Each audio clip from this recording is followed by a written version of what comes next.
Surprise, queers! What's on the big gay agenda today, Theora? Today we are continuing our Gap the Series discussion, and today we're going to cover my favorite episode, episode 9. Are you guys ready for this? I don't think we are. We're not ready. Not. Okay, never mind. My bad. Apparently we are not ready. We are divided. I'm ready. I'm ready. Mon's ready. Let's get into this. But before we get into this, I need to say everything I'm supposed to say. So let's go. If you're watching this podcast on YouTube, be sure to subscribe to our channel, give this video a like, and drop a comment to share your thoughts. We absolutely love hearing from you. For our podcast listeners, please ignore my dog sniffling. And YouTube listeners. And please download this episode and leave a review if you can. Your engagement helps us reach a broader audience and spread the joy of queer content. For even more exclusive queer content, early access, and full reaction videos, join us on Patreon. Dive into discussions on our Discord channel where we enjoy connecting with all of you. Explore our merchandise at biggayenergypod.com to show your support. All links will be in the description below. Lastly, stay connected with us on all social media platforms by following @BigGayEnergyPod. Your interactions mean the world to us, and these actions contribute to our ongoing celebration of queer media and advocacy for better representation.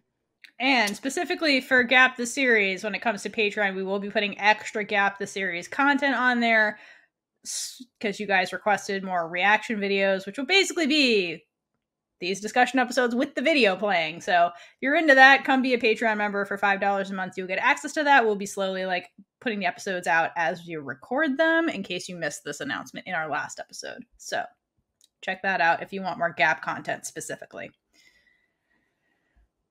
Okay, so speaking of Gap, let's get into episode 9. So even though it is my favorite episode, it opens with more pain.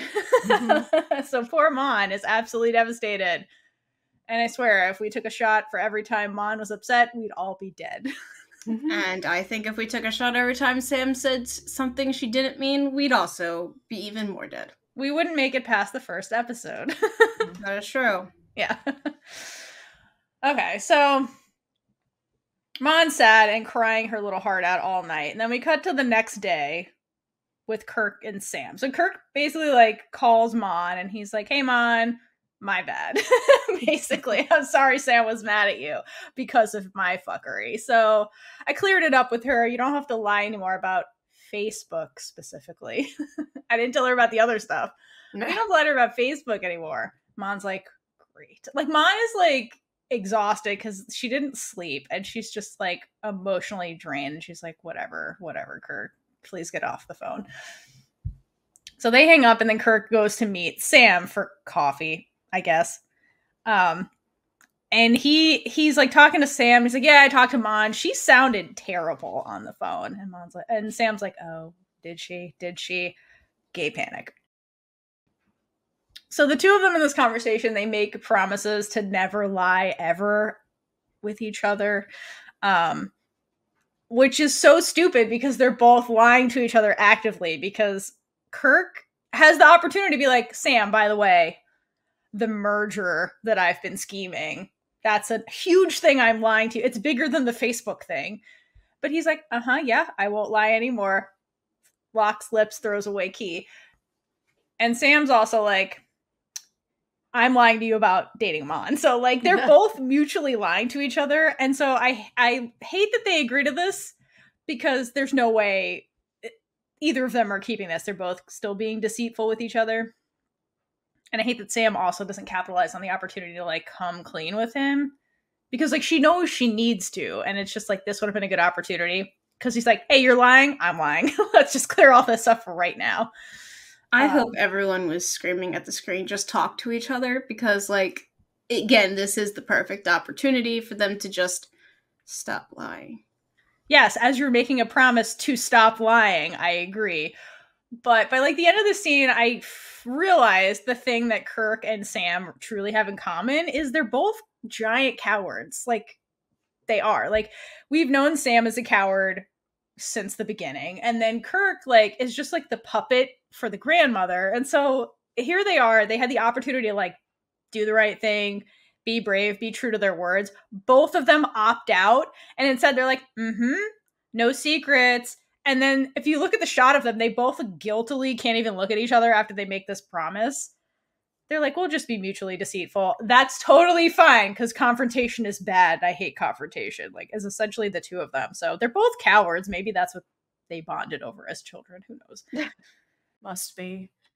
I don't know. I mean, I think that Kirk really thinks, for the specific thing that he's still lying to her about, I think he believes he's helping her and going to be helping her. And so he's trying to like still keep that to himself, because he's like, she's going to love this when this finally comes to light. Like, this is going to be the best thing for her. And she knows, like, it's not. And then I think, I feel like at this point, as much as Sam's heart is tugging her one way, she still does not want to like go against what her grandmother has planned for her. So at this point, I don't even know if she's completely, or it makes it feel like she hasn't completely made up her mind. And that might be why she's not telling Kirk that she wants to break up with him yet. Is like, she's still in this, maybe I'm just going to go through with it because I don't feel I have another choice still. I would agree with you if Sam hadn't said multiple times in the show, I'm gonna have to tell Kirk eventually. Like, she knows she has to tell him. Like, she's very conscious of that fact. She's still a coward. She's not Sam at this point. But you can. No, go Sorry, ahead. go ahead. I was gonna say, Sam at this point only acts in bravery when the stakes are real and happening right now. Like, when she's actively losing Mon, that's when she does brave things. But like, here's a low stakes situation. They're drinking coffee. The jealous rage has blown over. And Sam does not seize the opportunity to like do the thing she knows she has to do. And like, same thing with Kirk. Like, I understand they think like they're in the right here, but they're not. Everybody's in the wrong in this scene. Oh, yeah. Which is interesting. Yeah, no, everyone's definitely in the wrong. It's just like, coming from like their own perspectives, they think they're doing the right thing in this moment. Right. Specifically, Kirk is, and then Sam needs to be doing something else, and she knows she needs to be doing something else, but she wants to push it off as long as she possibly can to not deal with the repercussions that are going to come up because of it. Yes, because they're both cowards. The same thing with Kirk. Yep. Kirk is like, I'm not telling you about the merger until it's done, because same thing. They're both cowards, which is what I learned in this scene. Like, I never put that together until this moment. I was like, that's what you guys have in common. Also, side note, Kaitlynn, look what I wore today because of how gay this episode is. For podcast listeners, unless Theora some reason cuts this out, Theora's wearing a McCabe shirt. If you don't know who Katie McCabe is, what are you doing with your life? You want some queer? Theora and I have been bonding over Katie McCabe last summer. And Rusha and all the drama. Yeah. What is that? I don't know what that is. Oh my god. Cole, you gotta go Google it. Oh, okay, fine. Women's football. No, I'm kidding. It's women's soccer. Oh, it's soccer. Okay. I was saying football because Katie plays in Ireland. Well, but technically, Arsenal. Arsenal. Yeah, Katie's in Arsenal, right? Arsenal. In London. Correct. Okay, good to football. Okay. Brooklyn wants to keep talking about Katie McCabe. Of course she does. She's a gay disaster. That's why I picked it for this episode. Okay. All right. So after the cowards talk to each other, we cut back to Mon, who's at home, still upset. And basically, Sam drops by because Sam heard from Kirk, Mon's sad, basically, or not okay. So she's like, I gotta go see her because this is my fault. So she goes to Mon's house, and the parents are entertaining Sam. And eventually they're like, we gotta get Mon because like the queen's here. So the mom goes to get Mon, and Mon's like, absolutely not. I'm sick. And Lady Phone's like, fuck. So she goes outside with the stepdad, and they're entertaining Sam. And the mom tries to like break the bad news, and she's like, listen, Lady Sam. Sam's like, I've got nothing but time. Teacher Phone. I'm just gonna sit here and keep looking at these cute pictures of Mon as a kid because I'm not done. So the parents are like, okay, I guess we'll just sit here with her. And then Sam proceeds to have this conversation with Teacher Phone, which is like one of the best scenes I think in the whole show, and I really love that they put this in here. So she's looking at the pictures of Mon and she's like, it's kind of amazing how adorable Mon was as a kid, and she's still fucking adorable. And the mom's like, okay, yeah, real glad that you adore her. That's not weird that you said that. I'm glad you think so. Well, you know, Mon grew up to be this amazing person you love because she had you to idolize, Sam. And Sam's like, no, that's not why. She's like, the reason Mon is so great is because you're great. And she had a loving, supportive family. And I love that Sam's like, when I was a kid and you took in my dog that I couldn't keep, like you showed me did an act of kindness to me as a kid. And I never forgot that. So she's like, Mon's a good person because you're a good person, basically. And in that dialogue, she compares Mon's mother to her own mother, which I think is really revealing. She's like, you remind me a lot of my mother. My mother genuinely cared about me, not just like socially what was going on with me, but like me as a person. And Mon's mother did the same thing. And so while we don't really know what happened to Sam's mom, like, again, I get the impression her mother really did care about her. And when she lost her, she kind of lost that like parent that was like, or like parent figure that was like looking out for her as a whole person kind of thing. And even her sisters didn't really seem to have that relationship with each other, which is kind of sad.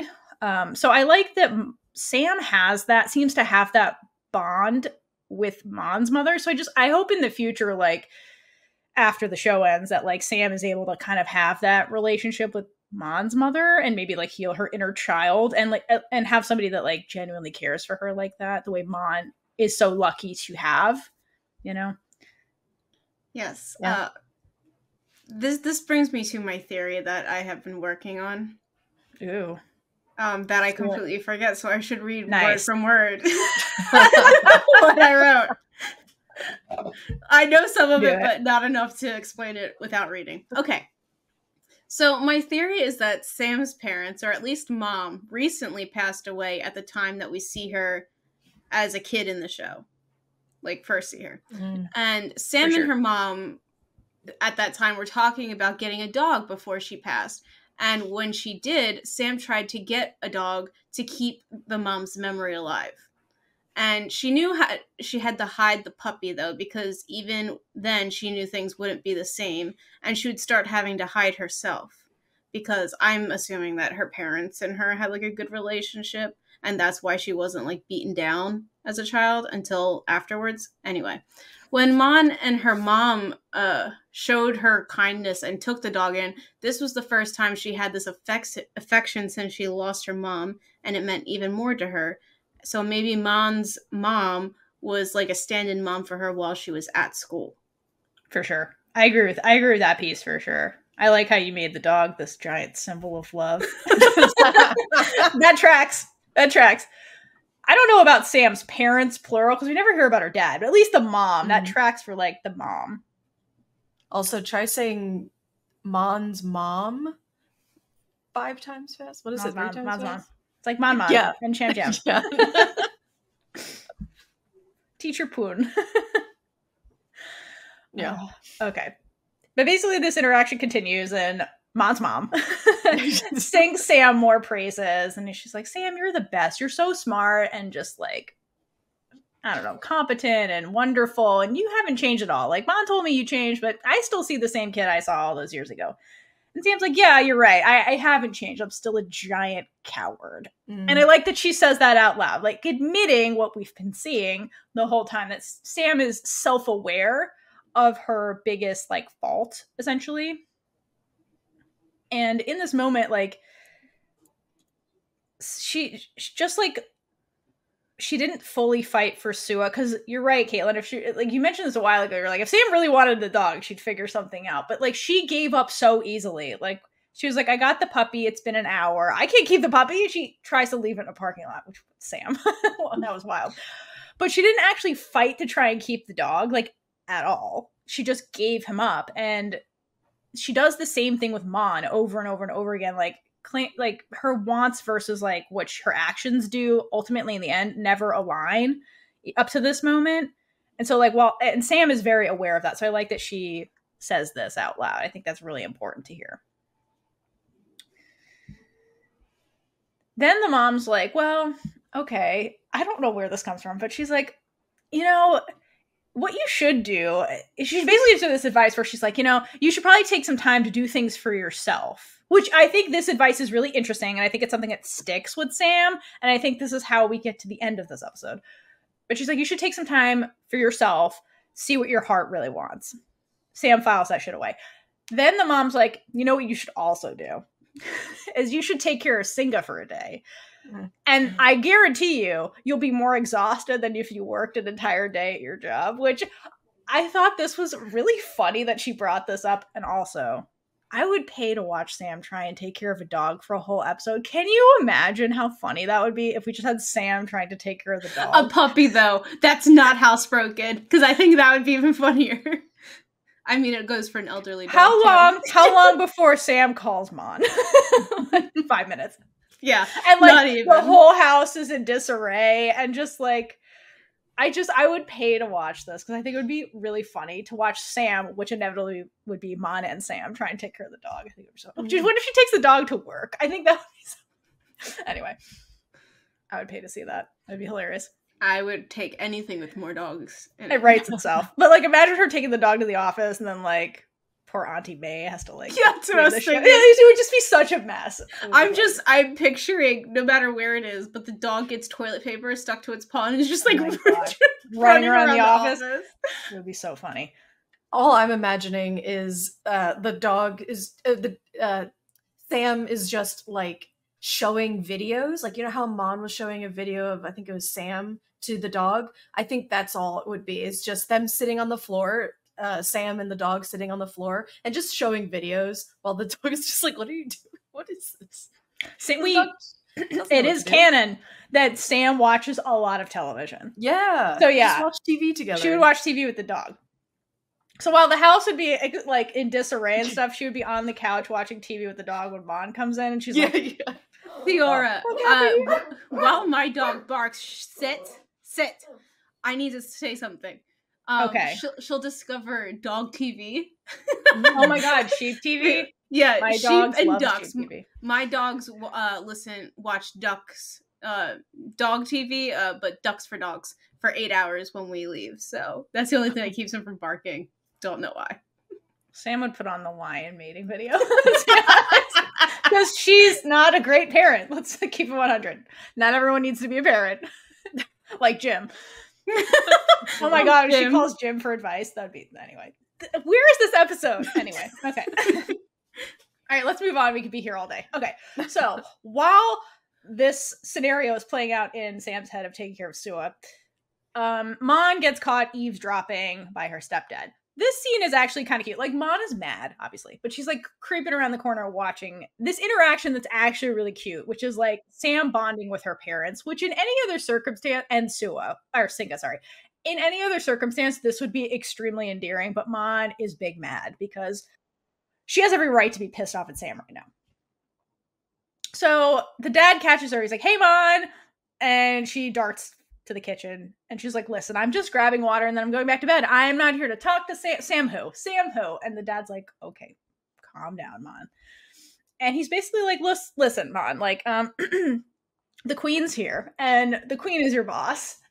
And the queen seems to be a good boss because I assume you guys are fighting, because look at you and look at her. And so she came all the way over here to like make peace with you, the employee. Like, you should really give her the benefit of the doubt. You're being rude right now. And just, I hate this scene because like the dad is making points, but he doesn't know the full story that like Sam emotionally abused Mon in the last episode. And so like Mon has every right to be like, fuck you, Sam. No, she's been emotionally abusing this girl since the very beginning with all of her bullshit. But like this one was really bad, where she basically accused her of all this stuff and then called her a very derogatory slur. Like, wow. Like, and like Mon has every right to be like, I don't want to see you after the way you just treated me. And the dad's like, you're the one being rude, Mon. So I hate that it comes off as gaslighting in a way, but he doesn't have the full story, obviously. But I hate this. He's like, Mom, you that- really need to talk to her. The parents are also like, she's not going to get support from them because they're starstruck by Sam whenever they walk into their lives. Love Sam, because when Lady Poon comes into the room to talk to Mon, originally when Mon's like laying down, she calls her My Lady Sam. So like the parents love Sam, which is the problem. But they don't understand the full extent of why Mon's upset. They're just like, oh, you guys had a little fight. They had a very big Sam really fucked up fight. So yeah. So basically on the surface, all they see is they're like, the queen's being nice to you and you're being rude to the queen. Go be nice to the queen. Yeah. So I hate that because Mon's the victim here. And they're just like, you're being rude. Stop being rude, Mon. Mm-hmm. Cole. Oh. There's other stuff. Okay, fine. I already said it. We said all of it. Oh. Whatever, fine. So to me, this kind of felt like when parents don't realize you're dating someone, and all of a sudden, well, yes, but then all of a sudden you've like broken up with them, and the parents are like, "Oh man, we miss seeing them around all the time," and it's just like, ugh. Well, and you haven't told your parents to begin with that you were dating this person, or like it's like a more intimate relationship than just a friendship, and then all of a sudden you like have cut them off, and the parents are like, whatever happened to this person, and why aren't they coming around anymore? Oh, we love them so much, they should come and like have them come over sometime, and it's just like, oh god, and you don't want to tell them the truth of like having been dating them and now you're not dating them, so they're just not going to be around anymore. I think that was a plot of a Christmas movie we all tried to watch. I was gonna say, Kaitlynn, I was like, guys, this is the plot of Iris Kelly Doesn't Date also. Which that's out right now if you guys want to check out the book club. But yeah, like it's literally the plot where the parents are like, I miss them so much. You guys were so good together. Oh my gosh, like, yeah, with Iris's yeah. Oh my god. And she's like, I had a legitimate reason for breaking up with this person. Mm-hmm. So yeah, no, it's so true, but this is just complicated by the fact that they're like, she's the queen, Mom. What the fuck? Yeah. And to be fair, like it does read like the queen is paying a lot of attention to you, or like your employer really does care about you. She bought us a grocery store the other day, like you know, they don't know the context, and it just looks really odd that Sam is doing stuff because Sam is weird. Yeah, and they'd be like, yeah, she's just a weirdo. But yeah, I just feel bad for Mon because she's sitting with all those feelings and just like this doesn't help, you know. Mm-hmm. But towards the end, it doesn't help. It doesn't help. But towards the end of the conversation, he actually gives her good advice where he's like, actual advice where he's like, Mon, listen, like, because Mon's not forthcoming with what the hell happened or how she feels or stuff. She's just like, I want to hide away and just like be away. And he's like, listen, Mon, like bottling up your feelings is really bad and unhealthy. Like the best way to live is really to like self-reflect and like have the courage to say how you feel, because honesty is the only path to happiness. And really, he needs to say this to Sam and not Mon. I wish Sam overheard this and be like, I should do that. She's going to have an entire notebook of just things to, like, remember or whatever. Like, Sam she needs it. She needs a Bible of, you know, how to be a person. Yeah. Mm-hmm. I'm telling you, though, Sam files shit away. If Sam overheard this, she would file it away. Like, when Teacher Poon is like, you know, you should take some time for yourself and figure out what you want. Sam's like, got it. Files it away. That's how they end up on the island of Lesbos. I'm pretty sure that was the advice. And she's like, I should get away. Think about this. Yeah. So I wish she overheard this. And she's like, tell Mon the truth. Which is what Mon keeps asking me to do. It's hard for her. She's getting there. Okay. Anyway. She's trying. She is trying. Her character growth is actually pretty astounding in the whole show. But Mon goes through it. Yeah. But once Sam gets there, Mon's a lucky woman. Okay, so we gotta get there. So at this point, Mon's like, there's no getting out of talking to Sam. So they go to her room, which is less embarrassing because Sam's already seen it now. I was like, yes, there's my stalker wall, whatever. Get out of my room, Sam. I don't want to talk to you. And Sam basically like comes in and hugs Mon and then tries to like downplay the bullshit from the last episode, and I don't fully understand the beginning of this scene, because she comes in and she's like, Mon, I don't know why you sent me away before I could finish saying what I was saying to you. The last thing she said to Mon was like, she's like, wow, you keep jumping into the arms of all these men, and basically calls her a hoe, is basically what happens, which is what Wang Tong is. It's like, yeah, she's like, you're a two-time hoe. It's basically what she said. There was nothing following that up when she said that. So I don't understand the beginning where she's like, no, it sounded very final. Like that was the last sentence. No, exactly. That was a very final thing that she said. And then she's like, get out of here, Mon. But then she's like, you didn't let me finish talking. And it's like, you were done talking, Sam. So I'm like, is she just like retroactively being like, what I meant to say, Mon, was, I promise I didn't mean it as the derogatory insult it was in that heated moment. Yeah, I don't understand how she approached this in the beginning. Okay, at night, she was definitely laying there and be like, okay, so that went deeper than I thought. All right, so how can I spin this? How do I save myself? Yeah, like, okay, well, like, there's two of them, but like, we could, but if I put it like this, maybe she won't take it as bad. Also, so, I think, I think in self-reflection too, she's like, I'm Wang Tong in this situation. I have Kirk, and I love Mon. Well, actually, she's not, because Sam's like, I only love one of them. The problem with Wang Tong, she's like, I love these two men. Like, go off, Queen. We don't care. Society cares. We don't care. But Sam's like, I'm kind of also in the wrong here, so let me just compliment Mon and be like, but she's smart and she's hot and she's just like you, Mon. Mon's like, God damn it, Sam, what the fuck? And the facial reactions are just like, are you serious? Right. Like, Mon's reaction is my reaction. Like, Sam, what are you doing? Who let you talk on your own right now? Did you clear these things with T first? Yeah. You're like, T, should I go in there and be like, Wang Tong's hot? And like, Sam, no. Oh boy. So this was confusing to me as well. And at first I didn't know, as we all were unsure why she was bringing this up again. So I tried to figure out what she might possibly have been trying to say. So I Googled if there was anything else about this Wan Thong situation that we may have missed somehow. So I think I found possibly what they could have been mentioning or trying to throw in to make the calling her clever and hardworking thing make any kind of sense, because that's not the original take on this story.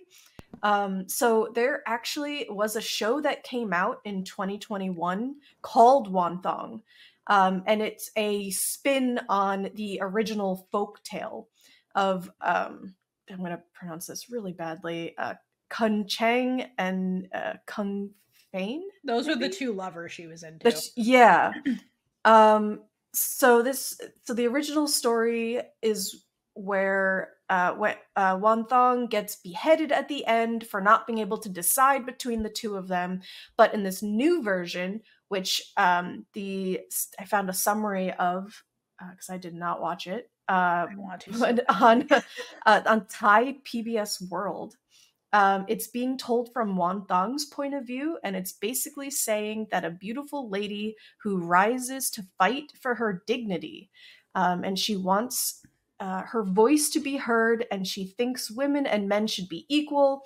And then there's to quote the article, in my life, not once did I have a chance to choose, said Wan Thong in the series, as she recalled her fate in the end to her delight, as she could. I don't know what I'm reading anymore. What is happening? Would you like me to summarize what happens? Yes, can you summarize? I got it. I am so all right, bad so basically, at great job, Cole, and I'm so glad you found this, because this is not only right up my alley, but makes perfect sense. So let's think about the Wang Tong story. So the Wang Tong story, like, it took place like 100+ years ago, right? Mm-hmm. And at the time, Thai society still, like America, it's a patriarchy, so men rule all, right? And so in patriarchy, before we knew genetic testing, to be able to be like, who's the dad of this baby? Basically, the way they like controlled women was by forcing monogamy onto women. Monogamy with one man. Notice men can have multiple wives and nobody cares, but the woman has to be monogamous because that's the only way to trace the lineage of the child, because it goes from father to, it's paternal, not maternal, like it used to be back in the day. Because you can prove who the mom is. You're like, well, I saw the baby come out of that woman, so it's their baby. But to prove the dad, you have to force women to be monogamous, basically. So in this myth, it's a cautionary tale for women for what happens if you're not monogamous. So this is a woman who's like, well, I can't choose between these two guys. I love them both. Which, like, go off, queen. I don't care. But society cares because they're like, you can't have two men. That's blasphemous. So the government beheads her. So it's a cautionary tale of like why women need to be monogamous. It's by force, essentially. So if you think about that story and the moral of it, because like she's basically, if you didn't catch all that, if you read the translation in the show, that they say slut shaming, which is exactly that's what Wang Tong, it means a hoe. That's what it, like a slut, because the whole story is slut shaming this woman. But in this show, basically, like, it's a feminist retelling where they're like, well, clearly the poem was written from a male point of view. Let's tell it from the woman's point of view. And so from her point of view, you get the nuance of like, I was just in love with two people and like, I don't think I should be beheaded for that. So, and they apparently changed the ending and stuff where like she doesn't get beheaded. Spoiler. I want to see this so badly because like, yeah, like the minute you like tell it from her point of view, the story completely changes. Like, I love reading stories like this. Like, I just read Stoneblind by Natalie Hines, which is like a Greek myth, and it's a retelling of Medusa's story. Because everybody's like, oh, she's evil and like blah blah blah. But like, no, she was like SA'd and like all this stuff, and it's like, yeah, no wonder she turned out the way she did. She was abused, and it's kind of like the same thing here. Like, once you like flip the script, it becomes she's humanized now versus like in the poem, it's the complete dehumanization of the woman. And then in the end, you're like, yeah, she should behead her. Children, don't be like that. So I love this. And so I can totally see Lady Sam watching this and being like, yeah, go off, queen. Like, you know what I mean? She's like, follow your heart, because that's what Sam is doing. She's like, but I bet you it feels like Sam like went home after that whole thing of like calling and like was just like, okay, fuck, like how do I fix this now? Google. Like, let's Google. And then and then this came up and she was like, oh, I gotta watch all of this. I would love to know Sam's Google history. So I would love to compare Sam's Google search to Nick from Heartstopper. And like, Sam's would be wild though. It'd be like, what is a girlfriend? Who is Wang Tong? Meanwhile, Nick's is just like, how do I help my boyfriend through a really hard Right, he's like, what are eating disorders? Sam's like, how to be a person. I would just love it. I would love to know Sam's how not to be a little shit to your girlfriend. How to marry your partner in Thailand. Mm-hmm. Anyway, wait, no, the other one that was like how to make Mon happy, like specifically with Mon. Yeah. Why would it tell me how to make up with Mon? Anyway, I love Sam. She's just the worst, but she's so funny. I love her. She just tries so hard, and I'm with you, Cole. It is so canon that this woman watches a ton of television, and so like I'm pretty sure she takes life lessons from TV. So I can 100% see Sam watching that and then being like, you know what? She's kind of great. Just like Mon. Because if you think about the retelling, like you were describing it, Wang Tong is like courageous, and so is Mon. So, and that's what Sam's into. So I can see Sam watching this and being like, you know, she's kind of hot. I get it. She's a lot like Mon. So in the context of the show, she's telling her that she's like, listen, Mon, you're so much like her. And Mon's like, who has never seen this show? Because Mon doesn't watch TV the way Sam does. She's like, wow, kicking me where I'm down again, Sam. Jesus, she's always doing that. You know, when she was in the garden and she's like, I like you, I don't hate you. And Mon's like, that means you hate me. Like, wow, okay, cool. Like, she's doing this, like, from Mon's point of view, Sam's doing the same thing here. But Sam's like, no. I've seen the light, feminism and all that. I get it, Mon. And at last I see the light. Yeah, no, that's Sam, because she's seen that too. And Mon's like, this bitch is always kicking me while I'm down. Oh, God. Oh, poor, just the communication just needs to be like, they just keep missing each other with like the communication. It's just like Sam is like, yeah, like these things, all of this stuff is great, and Mon's like, are you kidding me? Like, this is not what I'm asking you for. Like, this is rude. Sam tries though. She's not a person. She's just such a sheltered little thing that like, she's like, no, Mon, I get it. And like, they're like, we have not had the same experience to where this makes any fucking sense, Sam. Like, but okay. So to Sam's credit, she tries by like talking about the TV show, I assume, like Cole was saying, which totally tracks. So then when Mon doesn't understand that, Sam's like, okay, let me just play into the poem, because clearly you know the poem. And she's like, okay, you're my Wang Tong, basically. And she's like, who do you want me to be? Which of the men? Who is the best? I'll be the best man. And then I was like, I don't want any of the men. Like, come on now. And this is why I'm dating you. I don't want the men. Exactly, Sam. And then Sam's like, okay, the dog. You like dogs. I'll be the dog. So she like kneels and then is like, little Sham Sham. I'm Sham Sham, Mon Sham Sham.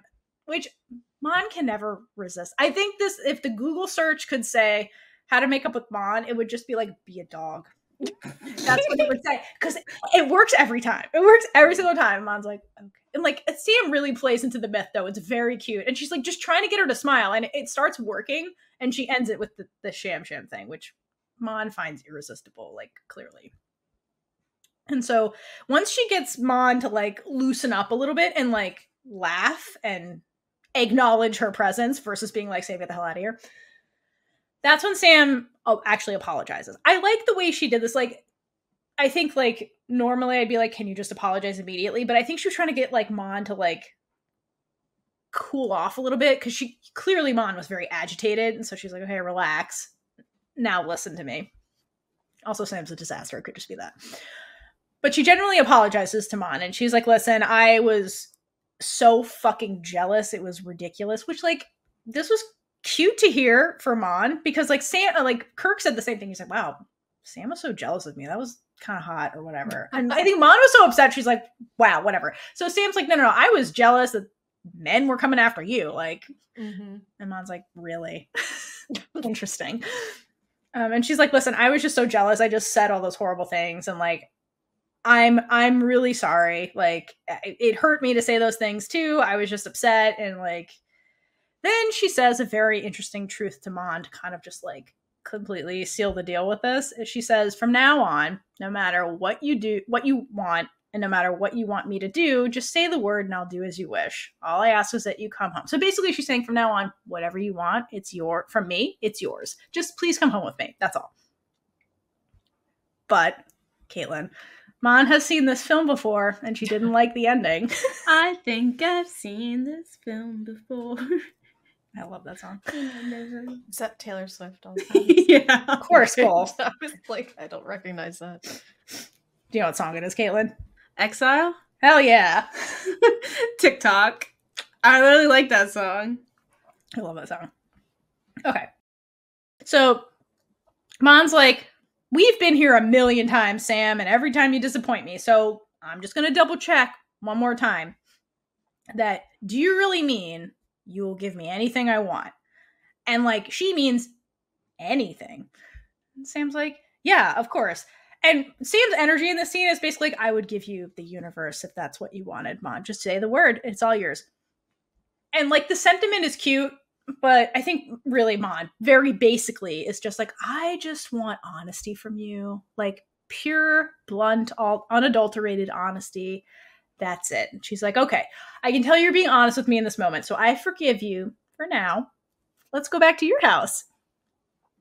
And really, for me, my read on Mon in the scene is basically, she's like, yeah, let's get out of here, because I want to test this claim of yours that you've changed, and you're going to take what I want and what I need seriously. So let's get out of here, away from my parents, and we'll see how this goes. So, but she does say the word, like, we'll go to your house. And Sam very gently corrects her. She's like, no, our house. It's our house. Which is not only the most romantic thing Sam has ever said at this point in time, it's also extremely insightful into Sam's state of mind in general, because I mentioned a while ago. Yes. There's like lingerie at Sam's house now at this point. That's Mon's. half the closet's pink. The shopping thing was the U-Haul. Like, That okay, was we'll it. just buy you everything you need. The first date. She's like, what else do you need, Mon? Do you like Tylenol, aspirin? Like, what do you... I just need to know all the things you need. But, okay. So our home. Think about it.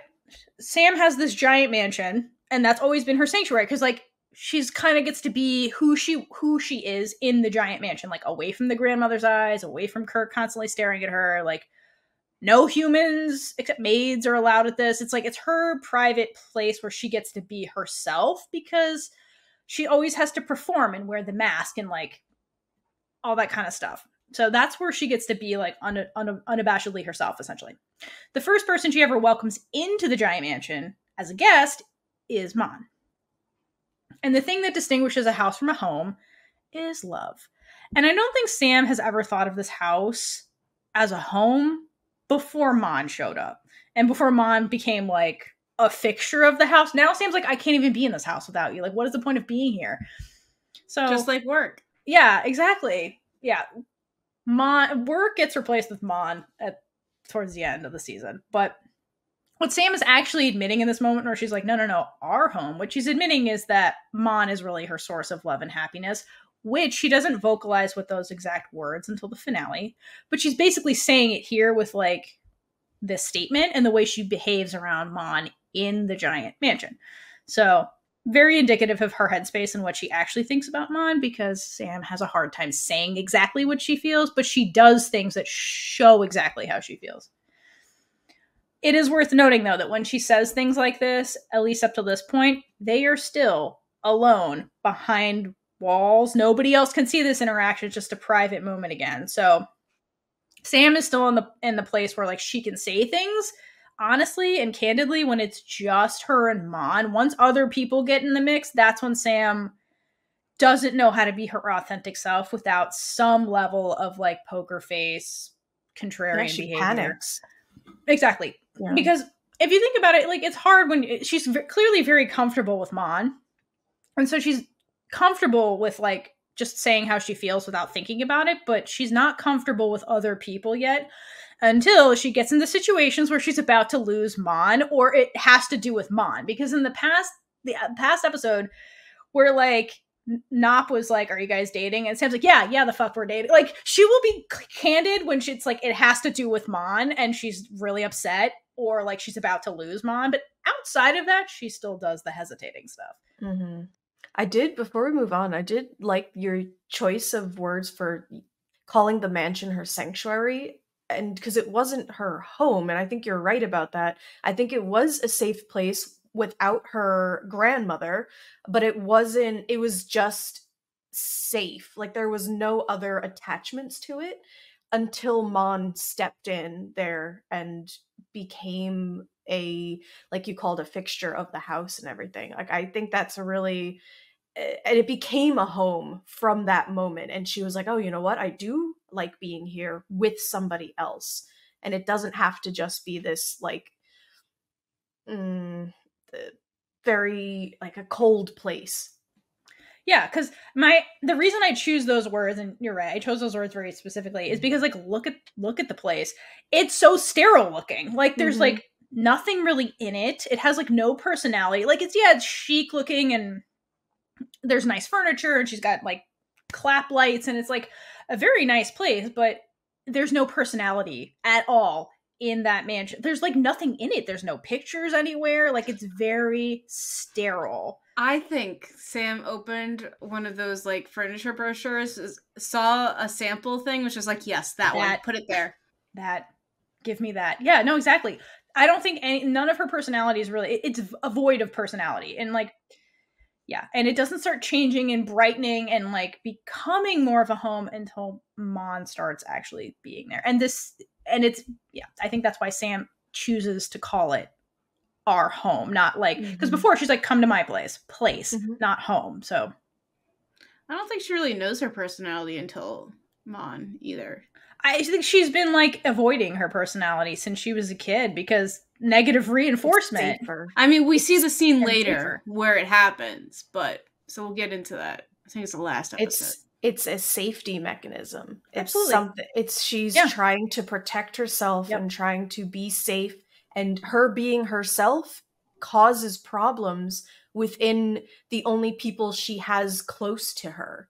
Like, so she's just like, there is a wall and it's impenetrable, and there's a lot of distance between her and other people, and her and even family. There is nothing connecting her to other humans. Sam is fighting generational trauma, basically. Yeah. And she's the one that breaks the curse, actually. It's so much pressure. Yeah, because I mean, look at what happened to all of her sisters. And like, this is partially a cultural thing also, like East versus West, like philosophy when it comes to self versus like the family unit and things like that. And so Sam is like actively breaking a generational curse right now, which is hard. And she's doing her best. So yeah. All right. So I think it's worth noting also in the scene, because again, back in the scene with her and Mon, I think it's important that like Sam is allowing herself to process her actual feelings, because she does vocalize out loud like how she felt and like how it hurt and stuff to Mon, which is big. She tends to avoid feelings, not discuss, but she's like processing them with Mon, which is really good. But it is still worth noting, Sam is still a giant coward that doesn't fight for Mon where it counts. Like, yeah, she came here to make up with her, and she's like, let's go back and hide in the home. She still hasn't come clean to Kirk when she had the chance. She still hasn't come clean with the grandmother. So, like, while she is, like, getting Mon, she's still not, like, doing the things that need to be done to, like, stop all this bullshit, basically. So, she's not fully there when it comes to, like, being the brave person, like, she needs to be, and that, like, Mon actually needs her to be. Mm-hmm. But, in defense of Sam, telling Mon how she feels is still a big deal. Because before Mon, she told absolutely nobody how she felt. She just did the same thing Mon's stepdad was saying, where she just bottles it all up, ignores it. Like, remember her birthday where she runs away and Mon's like, what are you doing? You just slapped Jim. And she's like, I don't want to talk about these feelings. Why do you keep bringing up these hard things that I don't like talking about? So Sam is growing. Like, she's getting there, but it's like, it's very challenging for her to do. So she's on a journey. She's on a journey. She's getting better, but she's not quite there yet. What a fast journey, though. Like, if this was real life, like, seriously. This is, what, a couple months? And she's not in therapy. It's impressive. It actually is impressive. It is impressive. Don't stop believing, Sam. Don't stop believing. You kept saying the word journey over and over. I was like, it's the only thing I got. Sorry, Kaitlynn. Everything will be a song in my head somehow. How's this for you? This scene ends with them hugging and 3 crossfades I'm confident Kaitlynn loved. I am sure at this point I was trying so hard to block it out. That, and then while going back and doing notes, I was watching it on 2 times the speed, which is basically normal television speed for the actions. That's true. Just like, because I was like doing it, like, yeah, like the background music is like faster, but I'm like, this is normal actions. Yeah. Honestly, my brain like started fading out the crossfades for a while, but then when you put screenshots on there, and I'm like, oh god. Yeah, no, there was when I was like really like focusing on the. It's wild how many crossfades there are.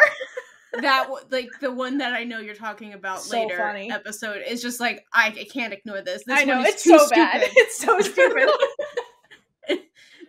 It's so stupid. There's ones during their like sex scene, one of their sex scenes too, where I'm like, why are we crossfading right now? Anyway. All right. I have no problems with it. I just think I ignore them most of the time, but I think they're just that's what they had in the editing room, and they're like, we're just gonna do But this. they didn't even like adjust the timing at all. It was just like the stock timing. They just so added it in the timeline, and it's because it's so slow too. Yeah, it's true. Every single time. It's either the stock time like of like 1 second, or they made it longer, because that's the only.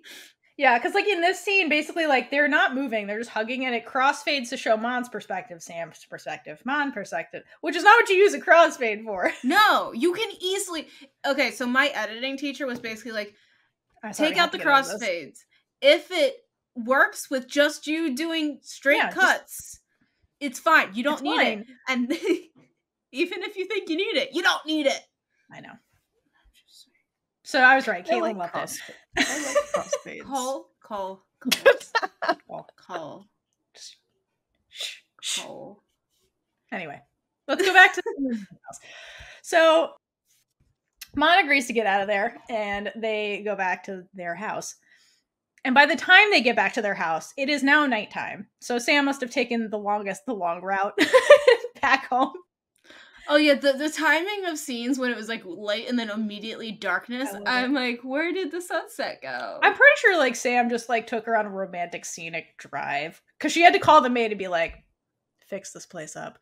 I'll distract Mon. And she basically like, well, actually probably didn't tell her that. She's like, you have 1 hour. And then so she gave the maid a hard task. And then probably just like drove Mon in circles. And Mon's like, didn't we pass this tree? And Sam's like, Mon, you don't drive. You don't know where we're going. I got this. Lady Dupont knows where we're going. It's fine, Mon. Trust the car.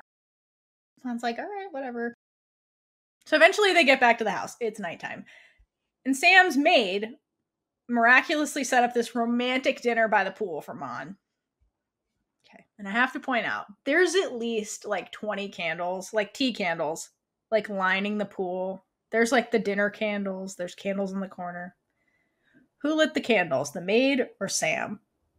It had to have been Sam because Yes. she has too much fun lighting candles. And also the tea one, like they're so small. If it was the maid, like they could have been out by the time they actually got there. Right. Like I think Sam was like, sit here, Mon, keep your eyes closed. And then she went outside and was like lighting them. No, I feel like she's like, Mon, you have to go to the bathroom. Take a bath, Mon. Go take a bath, Mon. Mon's like, what?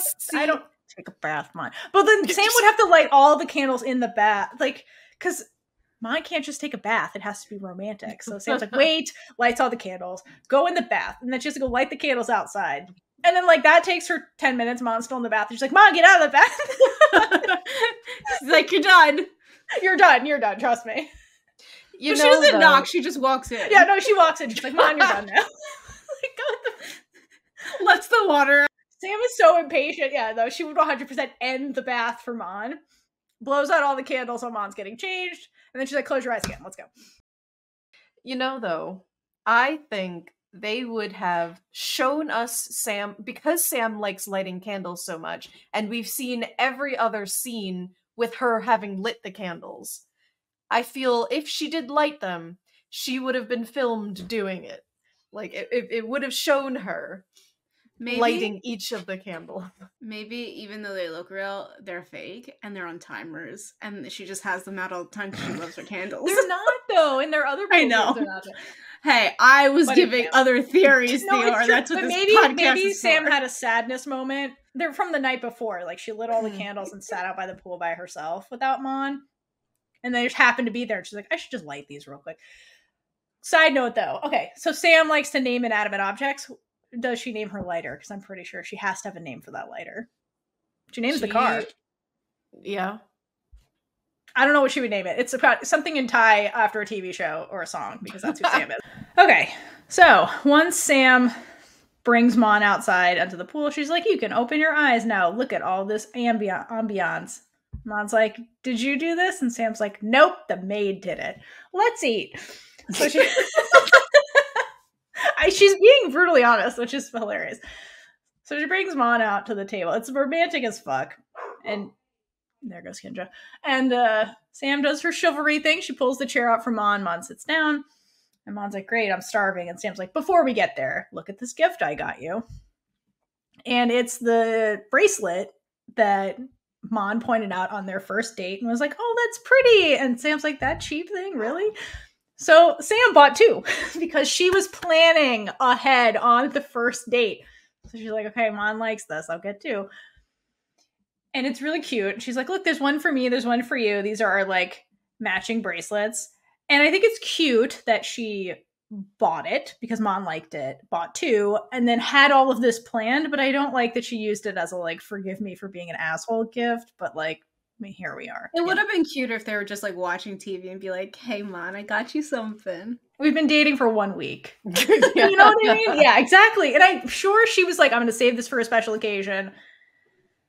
So I don't like that it's a forgive me gift, but like this feels everything else about it is adorable from Sam's point of view. This feels like a very like, I don't know, man thing to do where they're like, oh, I did something wrong. Let me buy you flowers. kind of situation to make things be all better. And I know Literally. that Sam is supposed to be like the man in this situation based on like how it's set up and everything, and then Mon is the more feminine person in this, even though they're both. Sam's more mask coded by her Yeah. behavior, not visually. And, Yes. right. Mon is more like the damsel coded. Right. Also, my finger is bleeding. Give me just a second. What the hell? We're doing great today. Amazing. I'm sorry.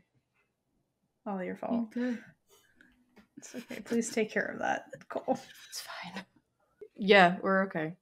Okay, so yeah, agree with everything you're just saying. The key takeaway from the bracelets, not only was Mon like enamored by this, but they function like engagement / promise rings going forward. So just kind of keep that in mind. And like they always wear them together and that kind of stuff. So like there's a lot of meaning behind the gift, which when Sam has game, the woman has mad game.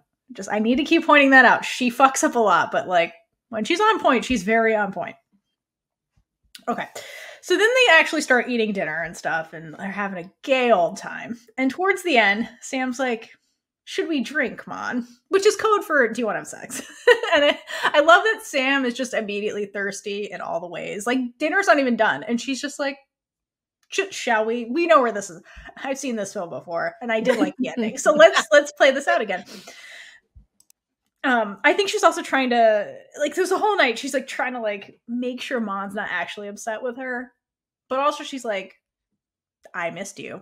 Let's have fun, right? We're done fighting, right? Let's have fun now. And she's like, I'm over this. Can you be over this too? Yeah. She's like, I'm thirsty. All puns intended. All right. So she's like, I prepared everything. Don't worry about it, Mon. You don't have to lift a finger. So she pours out the sex scotch and like passes it out. And Sam, I love every time she drinks this stuff. She takes a very healthy swig of this stuff, and she clearly hates it because every time she drinks it, she's always like, bleh. But she does it because she's thirsty. Mm-hmm. Mon, I have to point out, while she accepts the drink, barely, I don't even know if she actually drinks it, takes the tiniest sip ever at most, because Mon is at the point now where she doesn't need to be inebriated to like act on how she feels or do what she wants. And the sequence of scenes after this little toast reinforces all that point, which I will get to in a second. But first, we have to talk about color theory. So I love this episode because this is the episode where Mon does the 180 pivot, and it's needed and amazing, and I love it. So, but the other piece of evidence that Mon is pivoting is the outfit she chooses to wear to this dinner. So let's get into it. Mon is wearing a pink skirt, which is her color, like bright pink, which is her signature color. But the top she chooses to wear is black and red, which is very interesting. So, because aside from the times we've seen Mon wear Sam's clothes, like the first time she stayed over when she didn't mean to, she was wearing like gray because that's Sam's colors, and like her clothes weren't there. So like she didn't really choose to wear that. It was kind of just what was there. The second time we saw her not wearing pink was Jim's wedding, but like everybody was forced to wear red because that was the theme. So we've never seen Mon choose to wear these colors. And if you remember, when Sam met up with Mon, she was wearing pink, and then all of a sudden she's not. So what happened? I think the interpretation of this is that she's learning from Sam, the black color, how to take and wield her own power, hence the pink she's still wearing. And so it's kind of like Sam is rubbing off on her in a little bit, and so her behavior is going to change. But what about the red? The red, I think, is the most interesting color. So red, I had a couple of ideas on this one. So red's a primary color. It's part of what makes pink, right? Is Mon's color. And a neutral color they both seem to wear is white. So like it's a little bit of like neutral plus like that kind of like primary color. But red as a color tends to symbolize things like passion, power, seduction, and red was Idol Sam's favorite color. So I think when you kind of put that together, I think that what Mon's about to do is actually a fantasy she's had, and she's about to like live it out in real life. I approve. Right. I approve of this message. I'm gonna hydrate for lesbian Jesus for this. Yes. Yes, please. Let's do that. Okay. All right. Because remember, the key here is that Mon chose this outfit. Mm-hmm.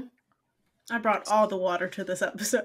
All the water. Yeah, no, this is the episode to hydrate. Mm-hmm. You don't want to not be hydrated. We didn't even get there yet. We're getting there. Okay. So during the dinner, Mon basically tells Sam, like, Sam, you're being all sweet and stuff, but you could stop treating me like a princess. Like, I forgive you for real, because, like, I can tell you were being honest with me and not running me around in verbal circles like you normally do. Call back to when Sam told Mon she would give her everything. And I don't know if you guys saw the video clip. I just watched it now. Please play it for the good people at home. I'm putting it into the episode because it has the same energy and it matters. Jumping right to the good part, Kaitlynn.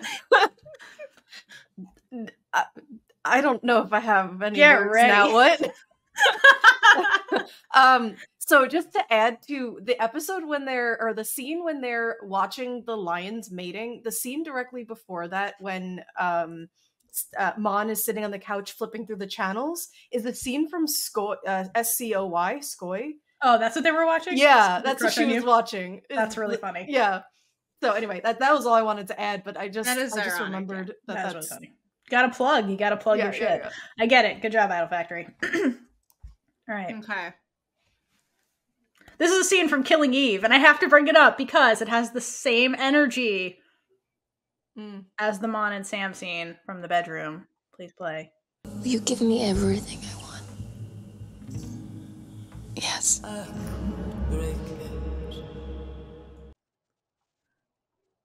And I'm sorry, so according to the file name, this is episode 205. So It season is. 2, episode 5. It is. There's no way that these two are not gay for each other. I mean, obviously. Okay, why did I put this in here? Okay, because Sam said, I'll give you everything you want, Mon. Blank check. That's the blank check moment. Mm-hmm. And Mon's like, she's like, will you give me everything I want, Sam? Sam's like, yes, whatever you want. Blank check. Bitch doesn't even ask for the fine print. It's the same energy. And then the smile at the end, that's Mon. She's like, oh yeah, you're going to give me everything you want? Okay. Bet. Same energy. Because Mon was like, Sam is being real right now. And to me, that was a big turning point where Mon's like, I have all the power now. Great. After that conversation in the bedroom, that's when Mon changed her clothing to the red, black top with the pink. Because I think, like the scene from Killing Eve, Mon's about to test the limits of this promise from Sam that she will give her everything she wants. Okay, so back to the dinner. So Sam's excited that Mon forgives her because, like, that's her big worry. But Mon immediately flips the script and she's like, I still need to punish you for being a dick, though, Sam, because you made me cry all night after saying some fucked up shit to me. So Sam's a little confused, but she's like, okay, fair. I owe you that at least. And Mon's like, close your eyes, Sam. And Sam's like, okay. This is the first command that, like, Mon gives her, and Sam complies immediately. And to me, that's all the confirmation Mon needs that she's like, I have all the power here. And so this is when she really, like, fully pivots. And then we start to get my favorite moment in the show, the rise of Mon Boss. So Mon, now she's in charge, takes Sam up to the edge of the pool, and she's like, this is the punishment for big old meanies like you. And she pushes Sam in the pool. And Sam's like, what the fuck, Mon? Like, and Mon's just laughing at her, which Mon deserves that. Mon deserves to laugh at Sam. And so Sam's trying to leave the pool because it's like the L shape, and she's like getting out towards the exit. Mon is stalking around the exit like a goddamn predator, and she's telling Sam, she's like, Sam, you are awfully comfortable telling other people what to do all the time. Someone should really teach you how to take orders. And that someone is me. She's the apex predator. Yeah, that's what I was thinking. She's the predator here, and Sam has no idea she's the prey. So then Sam gets towards the exit of the pool, and Mon steps a little into her power again, tests that, and she's like, stop, I'm telling you to stop right now. And Sam just, like, freezes, and she's like, okay, this was, okay, weird, but okay. This is a hot scene. Yes, it is. This Yes, is very it is. nice. But I love Sam's face because she's like, I don't know what's about to happen, but I told you I'd give you everything you want, Mon. Is this what you want? I'll give it to you. And Mon just kind of like stares at Sam for a minute, like assessing the situation before she gets in the pool. And at this point, she takes complete control with Sam for the very first time and 100% leads this like makeout session they're about to have. And she's making her intentions with Sam crystal fucking clear. And Sam lets Mon, which is interesting. And by doing so, by letting Mon lead the interaction, she's giving Mon exactly what she wants, which is trust. Like complete, unabashed trust from Sam. Because if you think about what's happening here, Sam is willingly relinquishing her control to Mon, which is an act of trust. And she's demonstrating by doing so that she trusts Mon, and only Mon, to take control from her. So once like Mon backs her up against the wall or whatever of the pool, Sam says, I've never done this. And like surface level read is that she Mon is making her intentions very clearly about what she's about to do.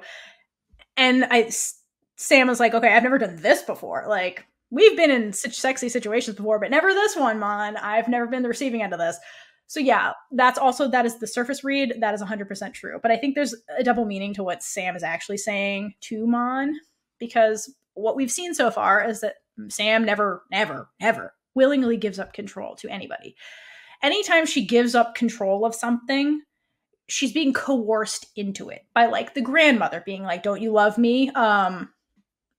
Do what I want, marry Kirk. And then she's like, fine, like I'll give you what you want. Or like Kirk manipulates her into stuff. It's never because Sam wants them or trusts them enough to like do what is in her best interest. It's out of respect, obligation, things like that. So bottom line is Sam has never wanted anybody to have power over her. But here she is willingly giving Mon all of the power, like all of it, to do whatever she wants, anything Mon wants, including doing what she wants to her, like sex included. Like, and she's doing this because ultimately she trusts Mon, and trust comes with loving somebody. They had this conversation on the roof. But even with that, like, I trust you, like, this is still new. Like, this is a very new piece of territory, like giving up control, especially in this kind of vulnerable situation. Like, that's scary for Sam. So, you know, when she does say, I've never done this before, it's spoken very like shaky, like she's afraid, like, because it's new. And I think it's also important for her to like even vocalize that, because sharing your fears with somebody is another layer of trust. Like, she's willing to be completely vulnerable with Mon in a way that she's never like willingly been vulnerable with another person. So like that's a huge part of like this scene that's incredible. And so Mon Boss, without missing a beat, admits that for her, taking control, being the top of, if you will, is something she's never done either. She's like, I've never done this either. But like, even though it's like, I assume for Mon, like this is new and scary, like just like it's scary for Sam, but Mon has always, and forever will be the braver partner. Always braver than Sam. And so she steps into this power very easily and like goes at it with just all the confidence and like fierce determination in the world. And in the scene, Mon's very much like, listen, I don't know what the hell I'm doing either, but I'm going to put Yuki's sex advice into action and take care of you the way I want to. And I love Mon for this. All I have to say is long live Mon Boss, because it's about fucking time. Yeah, go Mon Boss. Long live Mon the Boss. I know, that song starts playing in my head too. I love that song. I love that song. Yes. If you don't know Taylor Swift and you're watching our Gap coverage, you do now. You do now. You're getting a little taste. I am learning. It's like Cole is. This is how it started out with Theora and me too. Okay, I had to learn every reference that Theora would make. Honestly, though, that song works here too. So far, the only things I've caught being referenced is Mean Girls stuff. I don't think Theora caught that one though, because she doesn't know it. The Apex Predator is a song in Mean Girls. Yeah. Oh, so I did that one for Cole. Yeah, there we go. All right, let's continue. Then this transitions into a sex scene where Mon Boss is in charge. And I will say one thing I love, like, comparing this scene, at least the end of it, to like their first sex scene, was that there's this concept they keep doing of just like the active partner undressing, then redressing the receptive partner, which is really interesting and like kind of like sweet. It's like a way of like, I'm in control of like all of this, which is interesting. And I do love the fierceness with which when Sam's trying to like put the robe back on him, Mon's like, no bitch. I undressed you. I'm gonna redress you myself now that I'm done with you. And I just love that Mon's like, absolutely not. This is my job. Don't you dare. I love it. Oh, Mom. So in this scene, I don't know why this stuck out. I just remember the music like not matching up to what was happening. It's very interesting. Like, I wish the music was lighter. Like, I understand like Mon was taking control, but it didn't even sound like someone taking control. It was just the weirdest music for this scene. It's like this really aggressive piano, and I think it's less about Mon and it's more like Sam, like the music, because like at the end of this, she's like, Mon, are you still mad at me? Because that was really intense what just happened. So I think that's what the piano's trying to show, like the way Sam is just losing it for the first time ever, and it's just very heightened. And Mon went into that with all the determination in the world. So like, I think it is kind of odd sounding, but I think that's like Sam is like inner monologue is like that music. Mm-hmm. Yeah, that's what it felt like. Was that it was coming kind of from her point of view of like, this is really intense and it's a lot more than what I've done with you before. So like for Sam to has done with Mon before. So it was, yeah, I agree. And then but you're right, Kaitlynn. I'm like, why are we there's like two sex scenes with the two of them where like the music is like the one and done. We never hear the song ever again. We never hear this piano ever again. It's just right here. Which is weird for them because usually it's the same music over and over. Right. So I think it's showing that this scene is really significant by using this one and done music. But yeah, I think it's Sam's point of view, the song. Or it's just Mon being fierce as fuck, because she was. Literally. So, Yeah, I mean, it could just be like, because it was kind of an intense experience for both of them. So it could just, yeah. So I think so random, the way it was shot was a lighter, softer feel. So, which is why it doesn't match the music. Oh, I thought it was a harsh light because it was very intense, like white light on Sam, who was very the light exposed. Was not diffused. Yeah, but it gave me harshness versus like warm, soft light. Okay, it was harsh light. It would be a huge softbox if it was like a soft thing. Like, no, this one is just it's hard. It's supposed to be hard. First of all, we see the light source in the screenshot that you we definitely do. It's right there. Also, it's so distracting and mind blowing. So I'm just like, okay, I know exactly how they set this scene up. No one ever shows the actual light source though. I'm not mad at it. But because Sam would have a giant probably like spotlight. a 650 Ari on a C-stand. I like to imagine Sam just has those in her home though. It's not because the scene. She did set the scene because they didn't just in my mind, stuff happened in the pool. Then they got out of the pool because then they get dressed in these robes. Sam brings the scotch inside. Like they set up this room, so Sam's like spotlight. I think Sam set this up. Spotlight for me.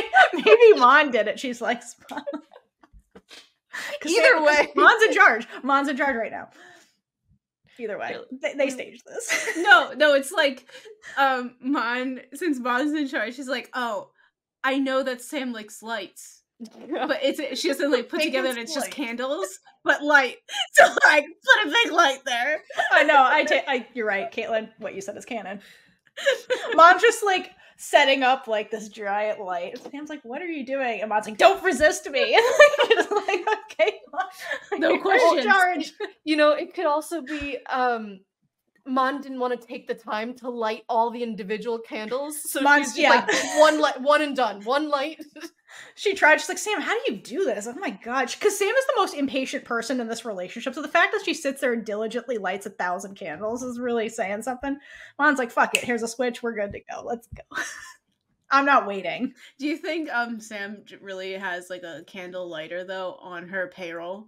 You know, like Lexa definitely had to have been the 100. No way the bitch lit all those candles. Like, one of the maids is literally just like the candle lighter. Like, she just pays someone to just do that. Yes, I do think so. And then she like does like one to pretend like she did all. It's the candle master, because they have to buy the candles, set the candles. Yeah, she ceremonial lights maintain one the of them. candles.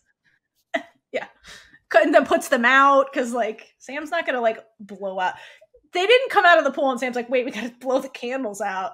Random thing. Like the first time I saw like a whatever it's called. Oh yeah, the stopper where they put yeah. it on the, yeah. So I thought it was like a bell at a while. So I would just like start playing with it when I was little, and I think I lit candles just to put them out. Oh my god. You would. They're fun. They kind of just go and it just kind of makes them smoke. And Yeah. but could you imagine having there's so many candles. Yeah, I mean, the maid is well paid. I'm saying. But could you imagine, like, where was she on call? The maid had to be there and just was like waiting.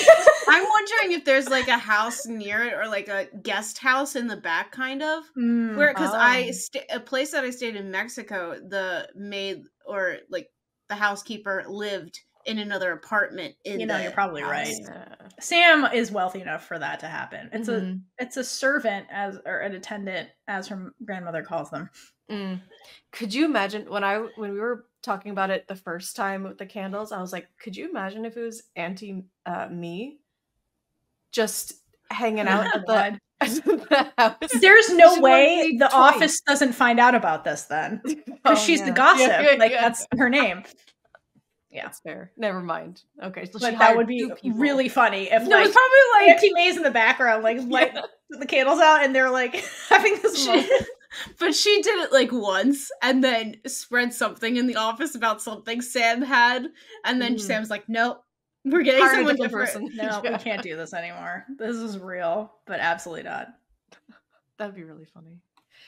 So I did want to add, I'm not sure, because it wasn't talked about for this scene specifically, the sex scene that we just covered. I think it pertains to all of them. All of them? Okay. Yeah. Well, it does say all. It pertains to all of them from what I've seen too. Yeah. So somebody had posted a comment on one of the last videos that was put up, and they mentioned that all of the love scenes were not directed. So basically, Freen and Becky were only not scripted. They're not like scripted. Right. Yeah. Sorry. Yes. Better. Yeah. They were just kind of told what the mood or tone was supposed to be, and then were told to like make it look beautiful. So it was unscripted of scenes, which I think is really nifty. And I believe someone had mentioned, and I hope I'm not making it up, but they had watched other queer films to kind of get the like what it's supposed to look like the touching, the gazing, the looking, and the like all of the like how to hold the other person, and to like they did research, like the two actors did some research on how like sapphic love scenes are supposed to look, or sapphic relationships are supposed to look, and I think that's really nifty. And then, I did see something, I forget what the titles were though.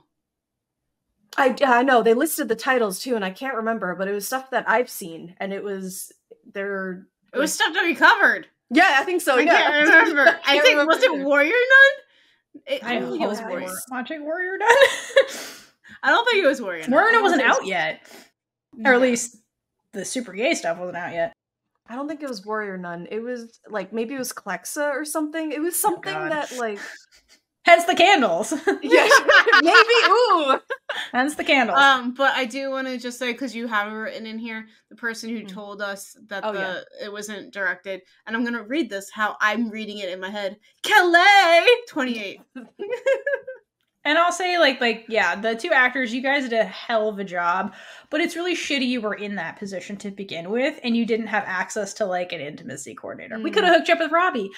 Like, that's a lot to put on two actors to be like, we're not going to tell you what to do. That's a lot. You know, especially when it's choice? Like, were they just, was it not like, I thought it was that they wanted to do it, or was it they were told. It sounds like this was not scripted, and they're like, they're gonna have a love scene.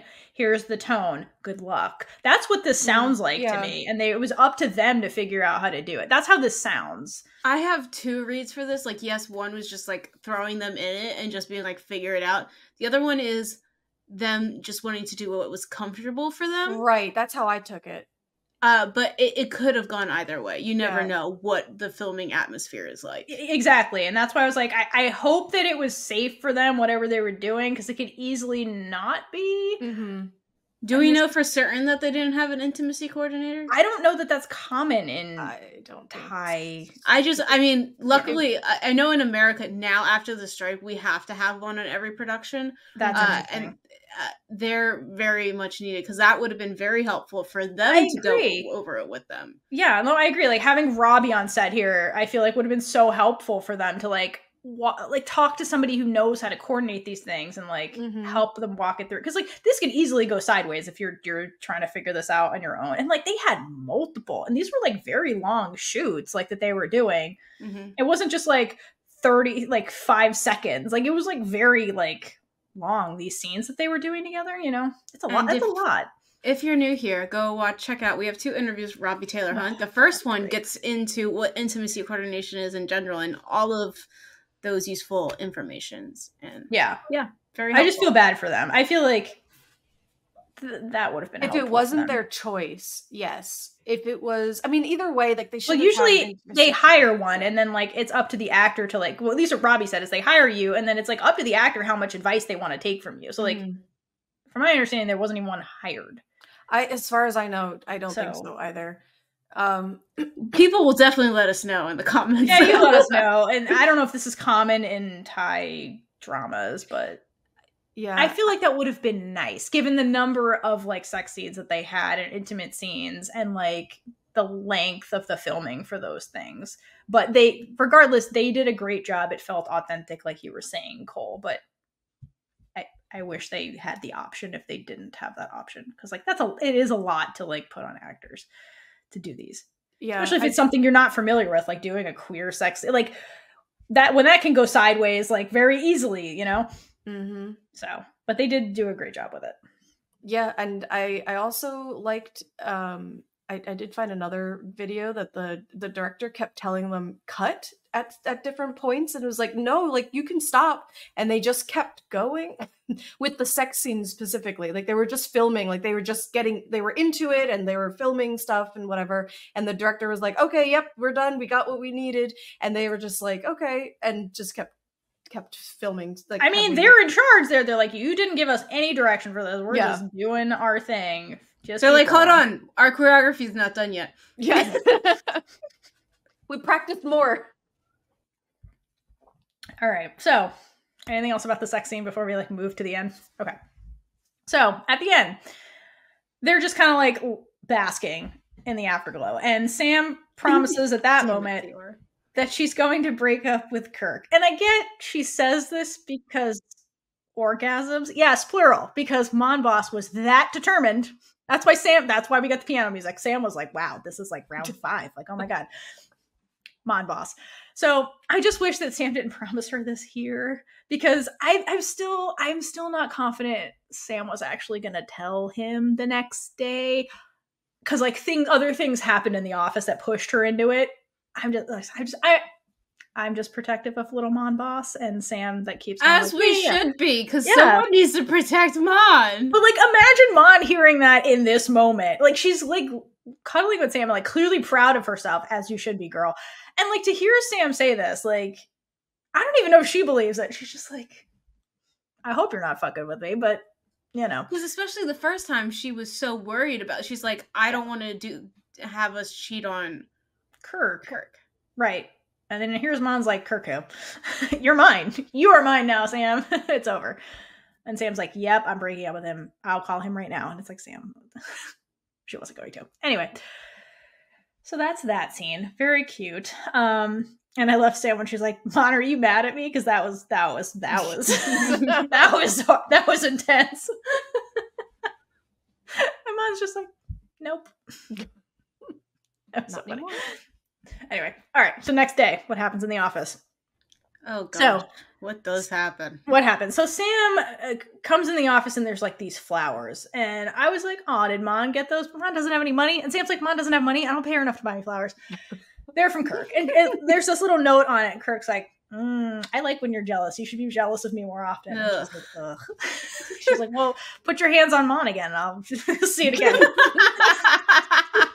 I saw this great meme on Tumblr with Sam when she was pushing Kirk. And it had this, somebody wrote on social media, where it's like, these hands are rated E for everyone. And she's pushing Kirk. I just love it.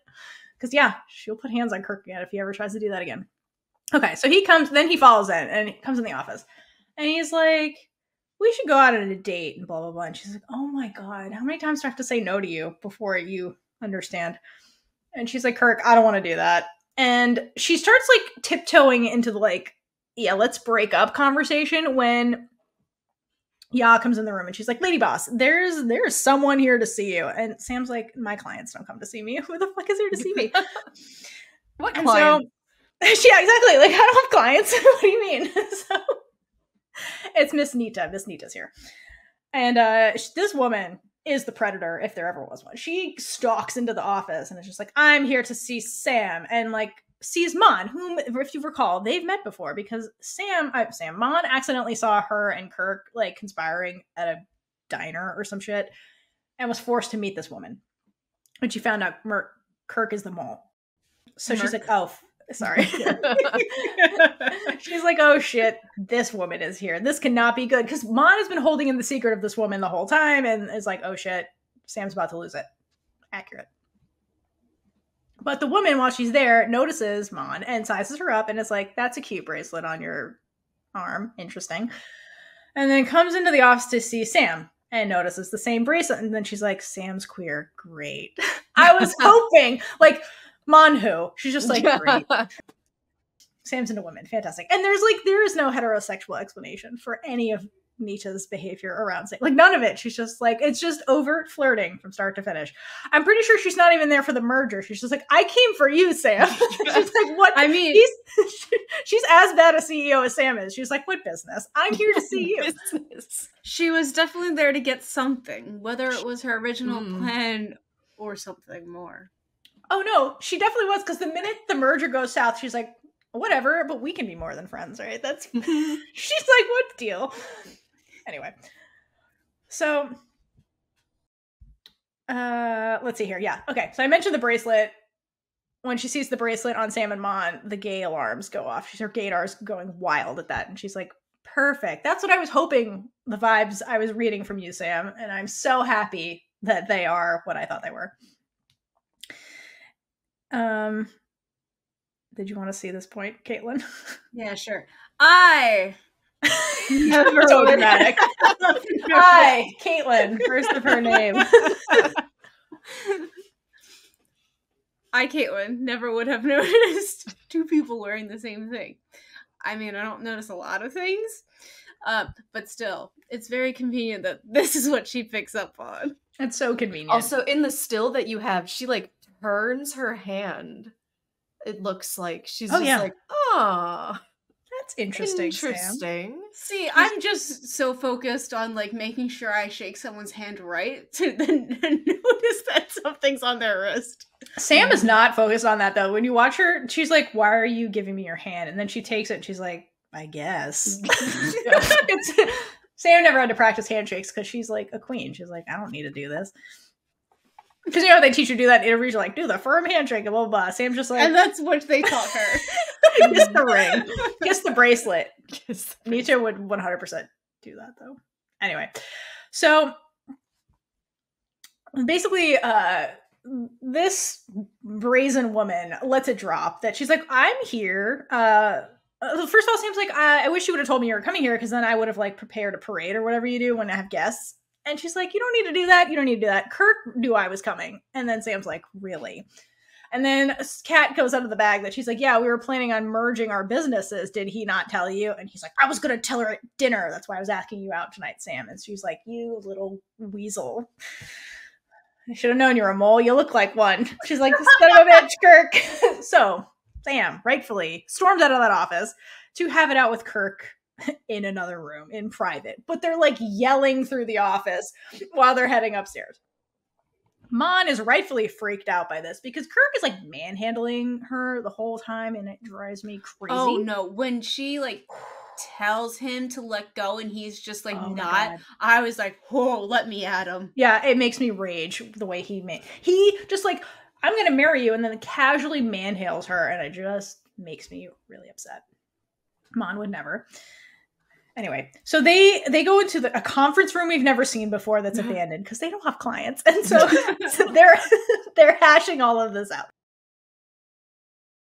And Sam's basically like, I can't believe you were still lying to me after I told you not to lie to me, and you were lying to me about this of all things, like the business we started together that you know I care about.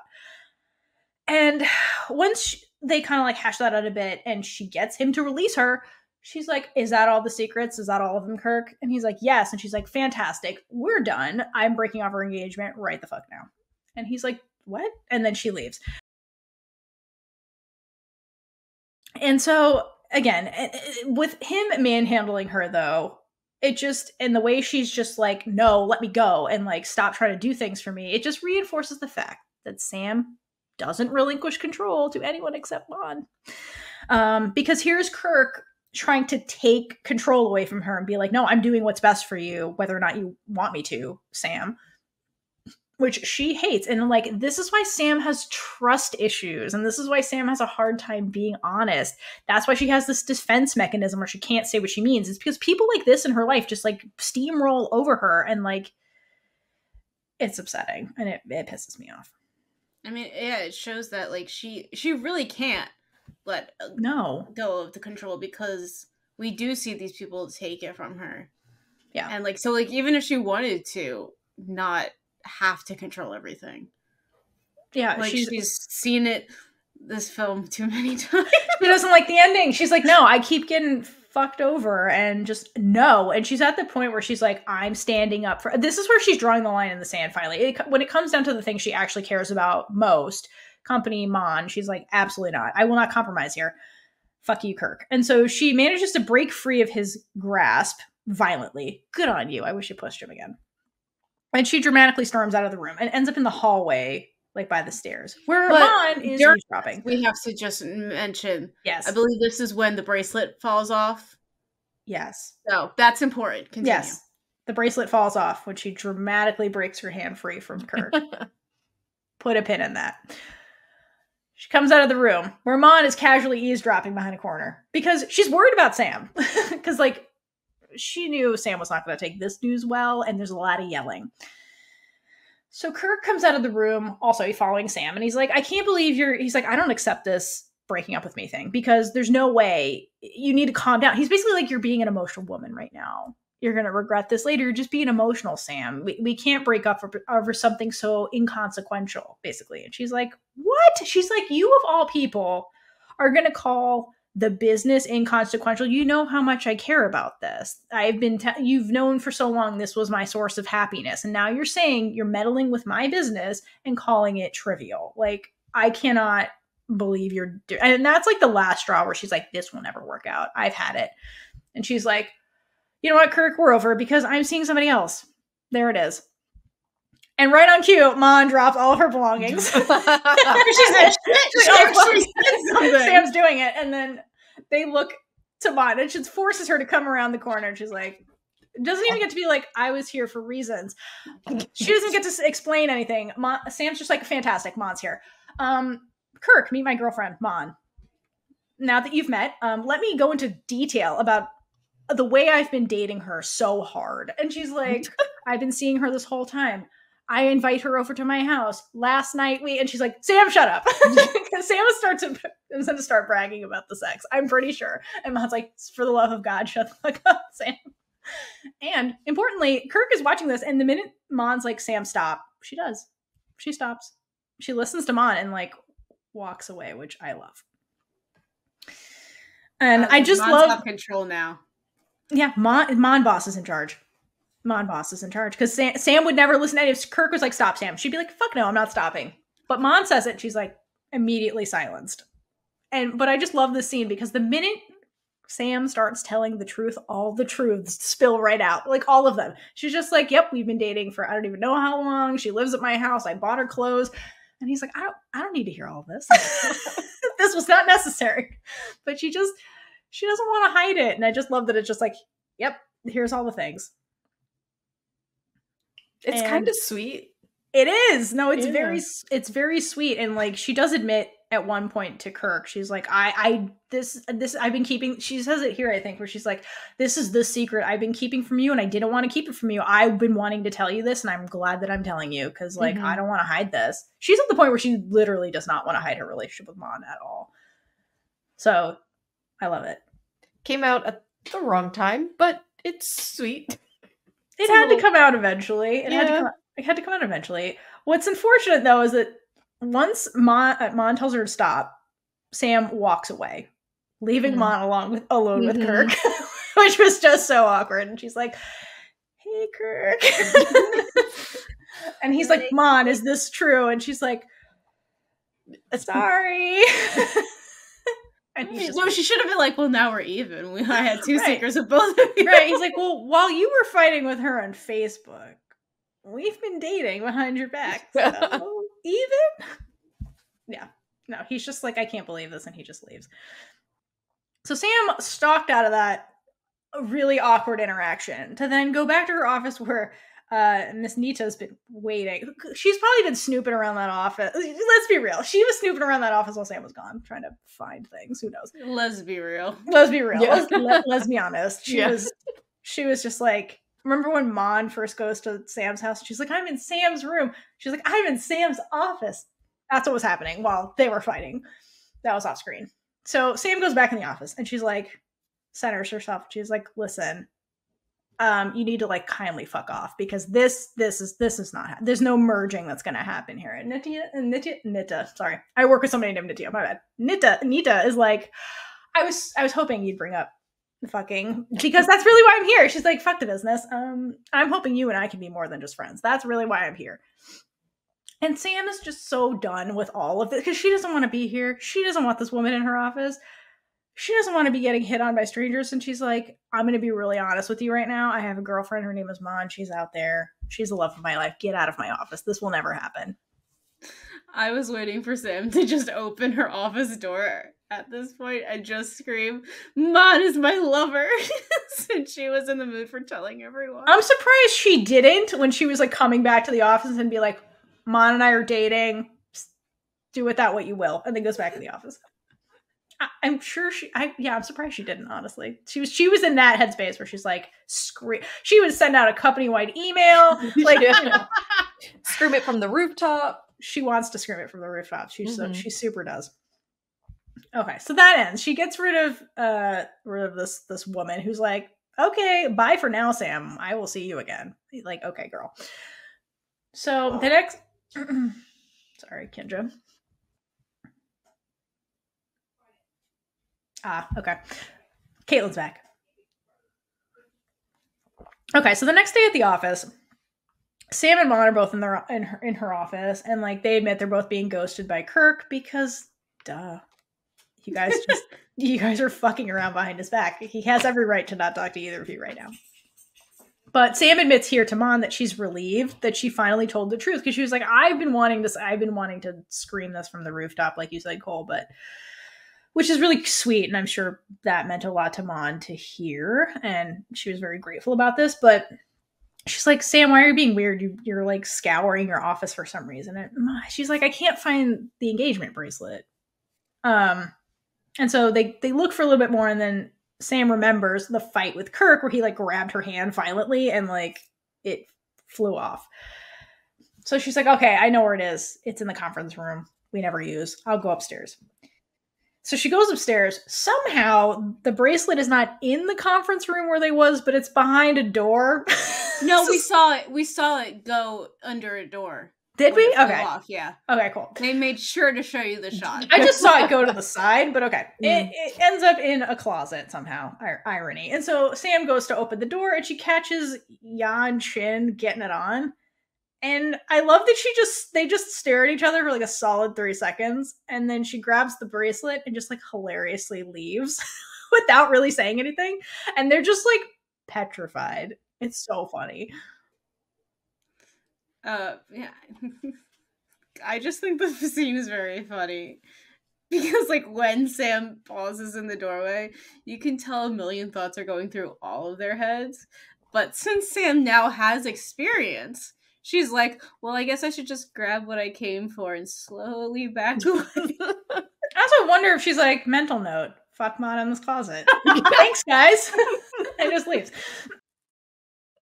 Yeah, I love the way she's just like, Mon's bracelet is more important than whatever this is. But these two don't know that. Nobody questions why she's going after a bracelet that looks suspiciously like Mon's bracelet. They're just freaking out because they're like, oh shit, she's going to fire us because fraternizing in the office is the most fireable offense. Not being bad at your job like Noi is. It's fraternizing in the office. So Ya gets out of there and starts crying about this to Mon. To which Mon is like, oh, well, shit. Sam and I are giant hypocrites, which is true. But then the show starts doing this really gross thing where it sets up Ya and Chin as this forbidden love foil to Sam and Mon.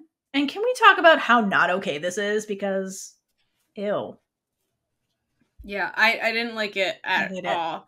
I felt this like while watching it.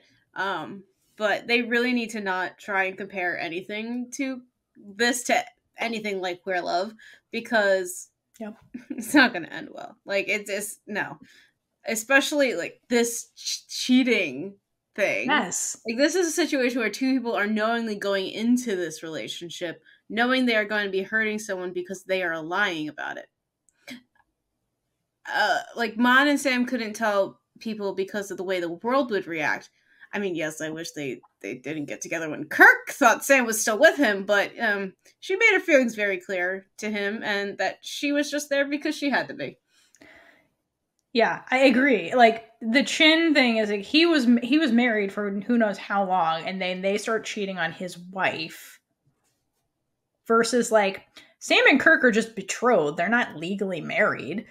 And I hate this comparison because Ya's kind of like, well, I knew it was wrong, but like it felt right. And Mon in her brain's like, yeah, it feels wrong with Sam, like the fact that we're breaking the company rule. But it's like, no, these are not the same thing. Cheating heterosexuals and queer love, not the same thing, is not the same thing. I don't like this, and they keep making this comparison, and I hate it. Not okay. Okay. So then we go back to the office, and because Mon's like, shit, I need to talk to Sam because this is not great.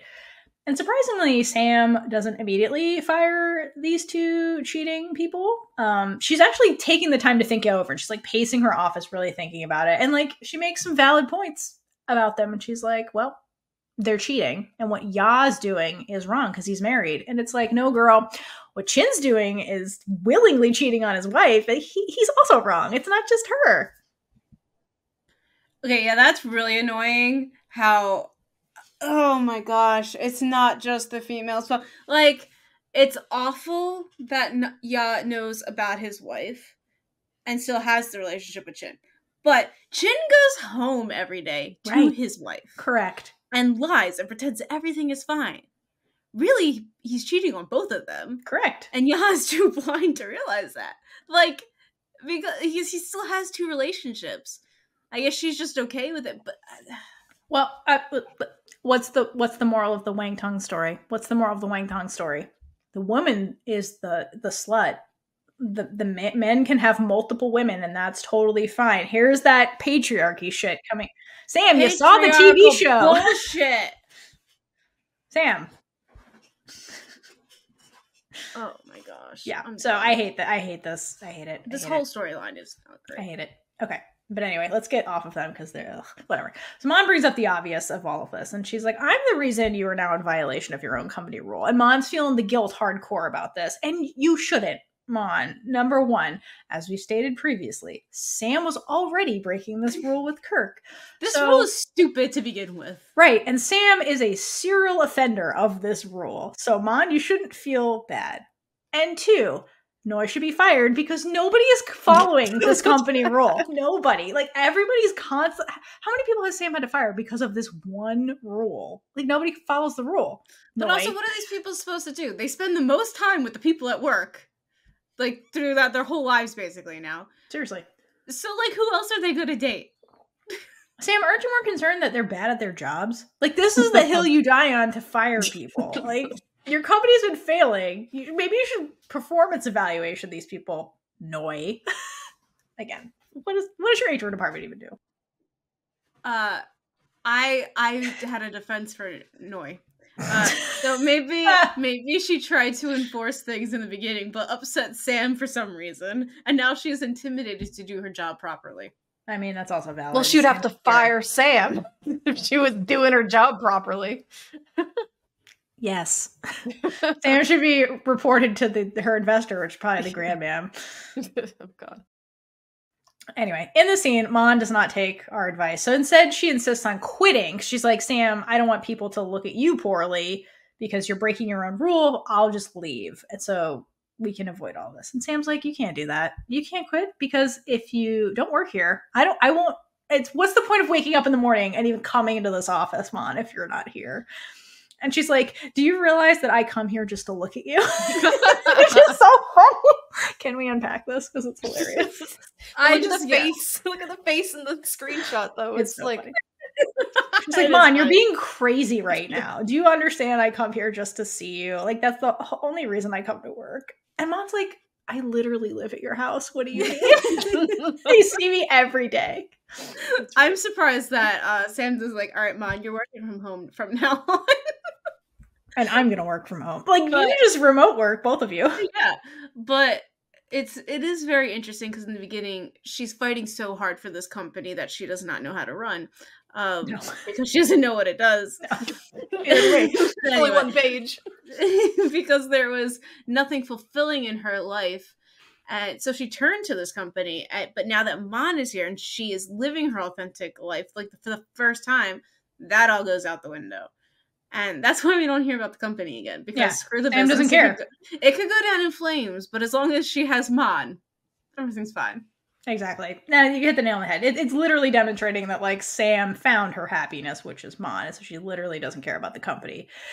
Which is like it's basically, it's one of those things where, like, she's an isolated, heartbroken person that's just like pouring herself into her job. But then she finds an actual source of happiness and her priorities are all changing. I just love the way she says all of this. And Mon's like, what are you saying? So the next part of this, I want you to read the heading once I'm done saying this.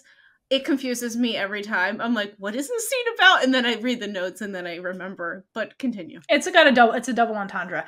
Then the L word happens. It's a double meaning, Kaitlynn. All right. Yeah, so, well, I only get the one meaning.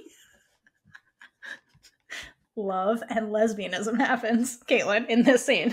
No, all I think about is the TV show. The TV show also starts happening. Okay, so Mon says it first because basically Sam is being adorable right now, and Mon can't stand it.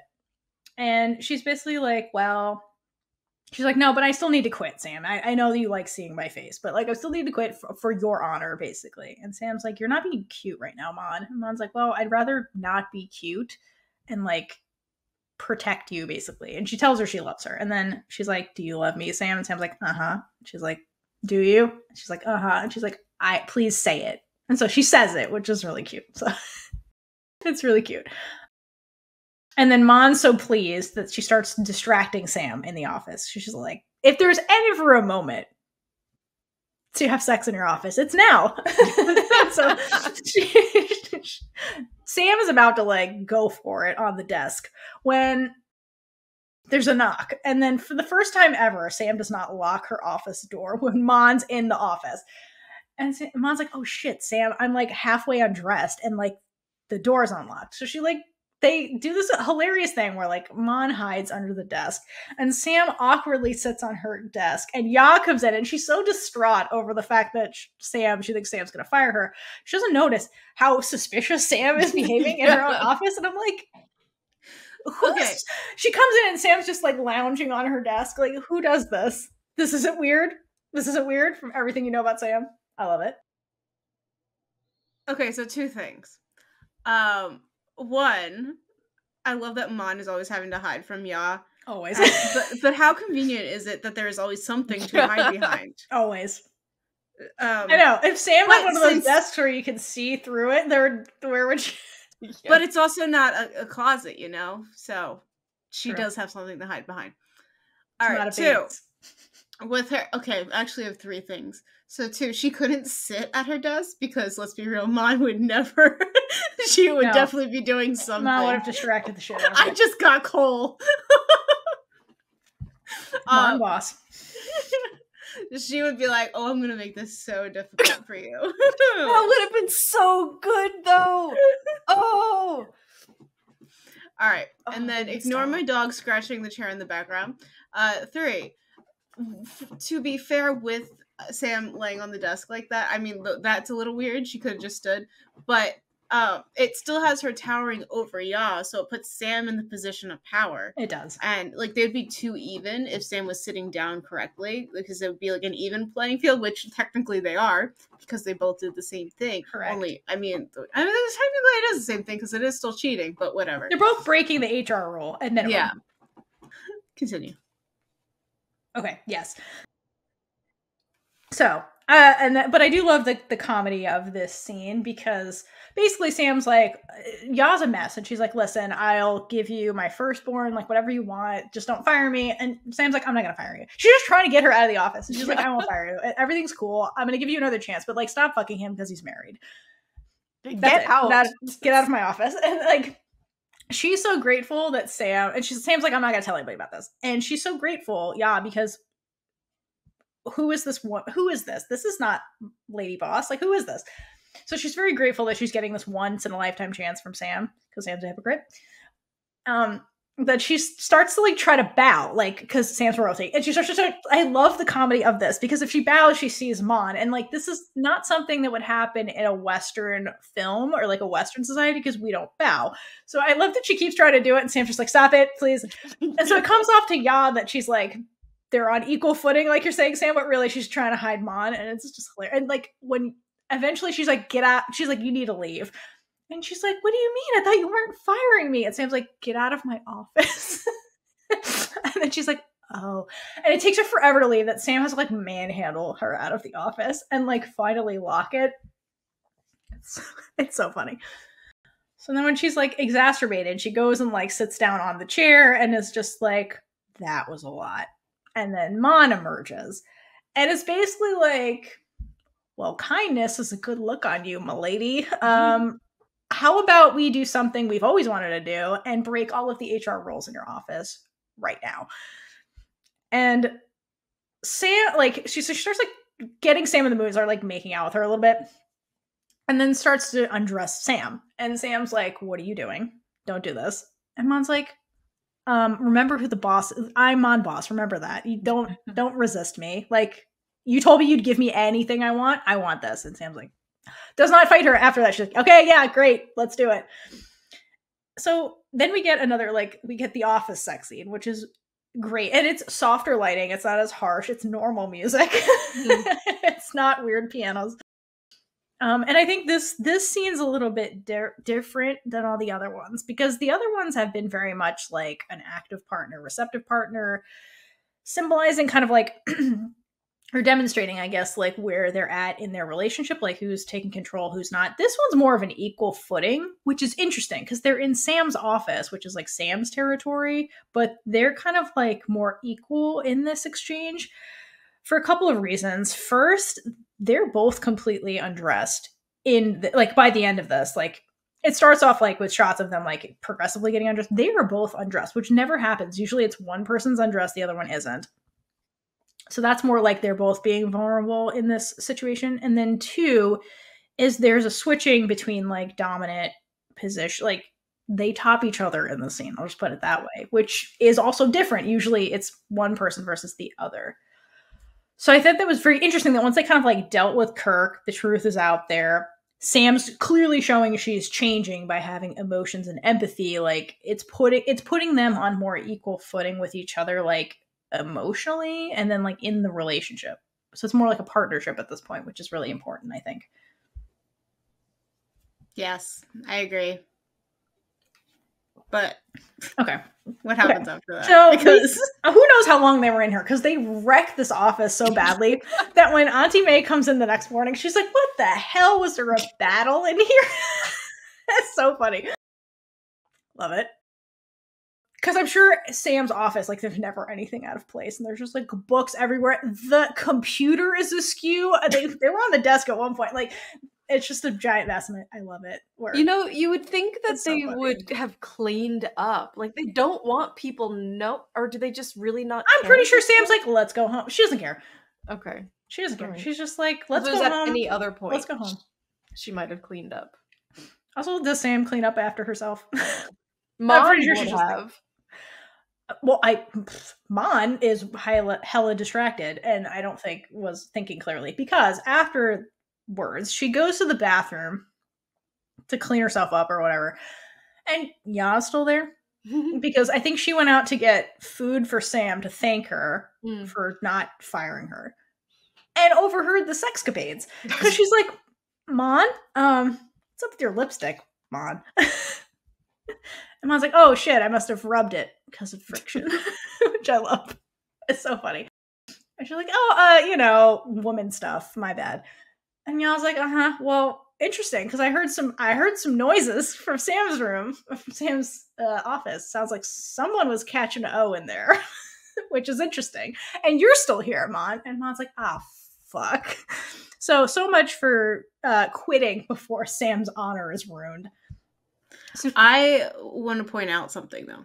Please do. And that's when Ya heard what was happening and figured it out. Like, you see the realization on her face. She did not immediately leave embarrassed. No. She continued to listen in even closer. Yeah. Suspicious. I think she listened to all the O's that happened in that office and was like, God, she got food at one point and was just like, she's eating it.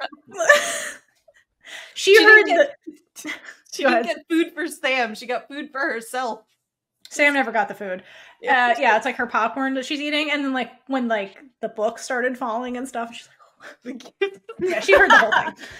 That's why she's like, Mon, you can't hide this shit from me. I heard all of it. I heard all of it. Good job, good work. Mon's like, God damn it. So, and I think it's interesting that what comes out kind of in the scene too is like, I was like, well, I didn't know that. Oh, she's like, first of all, like, we thought you were fucking Kirk. So this is what a twist that you're fucking Sam. And she's like, weird that Sam's into women. I never pictured that. And Mon's like, well, I wasn't either until I met Sam. So I think it's interesting that they're like, I don't know what to. It's interesting that they're like each other's like queer awakenings. Screw my webcam. Anyway. So I thought that was cute that like they're each other's like queer awakening, which is interesting. And does complicate things in relationships when it's like you're dating your like queer awakening kind of thing. All right, so they're in trouble. So I don't think they clean the room because I think Mon is like, well, fuck, cat's out of the bag. But her and Yad are like, I'll keep your secret if you keep mine. Because forbidden love, we're partners in that, which gross, but whatever. So Mon's like, great. So I think Mom is so distracted. She's just like, Sam, let's get out of here. I'll let Auntie May find the office tomorrow. A giant wreck. So the next day, for some reason, Mon's outside, just like on her break or something. Who knows? It's like the middle of the day. It's Friday. And she's walking around outside the office. And she's just like lost in thought when Sam sneaks up behind her and takes her hand. And at this point, Sam has jumped into the stage in the relationship where she wants to start singing Dress by Taylor Swift to anyone that will listen about Mon. But Mon is just like, we are in public, Sam. You're the queen or whatever. We can't do this. And so she like takes her hand away from Sam, and Sam just looks so crushed, and she's like, do you hate me? Do you think I'm gross? Like, what's wrong, Mon? And Mon's like, we're in public, girl. What the fuck? So Sam's like, okay, well, let's maybe not be in public here, because like, she's like, I want to show affection towards you sometimes. Like, Sam wants to do the right thing. Cause like I think she hates the fact that she has to hide Mon, period. And I think she feels like she's dishonoring Mon by doing that, because then they're doing what Chin and Ya are actually doing, which is like sneaking behind everybody's back. Cause like, gross. They can't be out in public. And she's like, I don't feel that way about you, Mon. Like, you're the only one for me. You're the only one. I want to show you respect. And Mon's like, oh my God, Sam. And so Sam's like, let's get out of here then. Let's go somewhere else where we can just be ourselves and people don't know us. How about we do that? So because Mon hates flying, Sam decides to take her somewhere romantic in Thailand. And so they get in the car. And we get like a couple of minutes of them just having this really cute road trip together, which is just adorable. And one thing I will credit this show always that it does that a lot of media doesn't do is it just lets them have cute moments together and just have joy. Like this, there was no point to this other than they could have just cut to them at the end. But no, they let them have a couple of minutes of just having fun with each other, which is just really sweet. This show really does that a lot. A lot. It just lets them sit in moments of like happiness, which we don't usually get. I love that. I mean, we don't get it often in media. Just like the moment of being. So it's always, okay, what is happening next? What's the next drama to move the story along? But that's why I think it's a huge appeal of fan fiction is because there's quite a few stories where people just write their like normal lives, like them being happy or just like things that they go through. And of course we like the drama. I mean, we're here for it. But you do want to see moments last of them just being cute and happy. And so it is nice. They have a little bit more episodes and times to just be. And it's nice to see. I mean, advantage too. I mean, yeah, they only get 12 episodes and then it's over. But the show is literally just about them. Like they ignore all other relationships and exactly. But I like that they easily could just make this like plot, but they don't. They just let them have moments, which is very sweet. And it doesn't, I don't think it, sorry to No. one thing. It doesn't like extend things unnecessarily either. Like it fits in and it's still a smooth transition to the next piece. And it's still like, it doesn't necessarily add to the plot, but it just is still a nice, in-between scene kind of thing, like to carry you to the next piece. It's a transition. Yeah. I think I would argue that it does add to the plot because the plot is them. The plot is their relationship. So they're showing moments where they're happy is like an evolution of their relationship. So I would argue that it does. It actually makes their relationship more well-rounded. And I think that a lot of media misses that. And it's just, they would just focus more on the grandmother and this like the drama of it all versus like just let them exist for a second, like, because that's real life. Like, let them have real moments. And so I think that they win in that aspect versus a lot of media misses that entirely. And to me, that makes it feel more authentic, all of it. Okay, so where do these two lovebirds go? Sam takes Mon to Thailand's Isle of Lesbos. So they end up at the inn called Sharissa, which is owned by two lesbians who have their own ship name, and that's what they named the inn. And at this point in time, Kaitlynn and I are working on Our Flag Means Death as well. And also, Iris Kelly. And Iris Kelly. Why? Why do all the queers want to open inns together? We have 3 things that we're talking about currently, and they all have an inn run by the gays. And my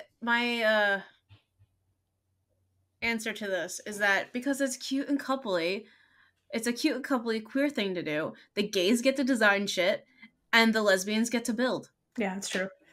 Cher definitely built this place with her hands. Let's be honest. Valid. But I just think it keeps happening. It must be a theme. Maybe I'm in the wrong line of business. Anyway, so they get greeted by Rissa, who interestingly calls them Miss, like Miss Sam, Miss Mon, which I think is interesting versus like honorable lady. So I think Sam purposely, when she made the reservation, left because she made a reservation. They knew they were coming. I think Sam, interestingly, left her title out of it. So I think it speaks to the fact that when Sam said, let's go be ourselves, she 100% meant that with Mon. She's like, I'm just going to be Sam. You're going to be Mon. We're just going as us, which I think is adorable and stupidly romantic from Sam. See, she does little things like this where we're just like, God damn it, Sam. She has game. She is smooth as fuck.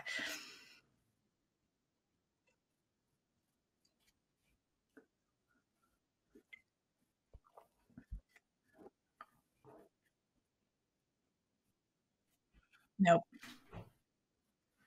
Anyway, well, I mean, I think she does, but Sam is still an insecure person that feels threatened. So, okay. So then Cher comes along.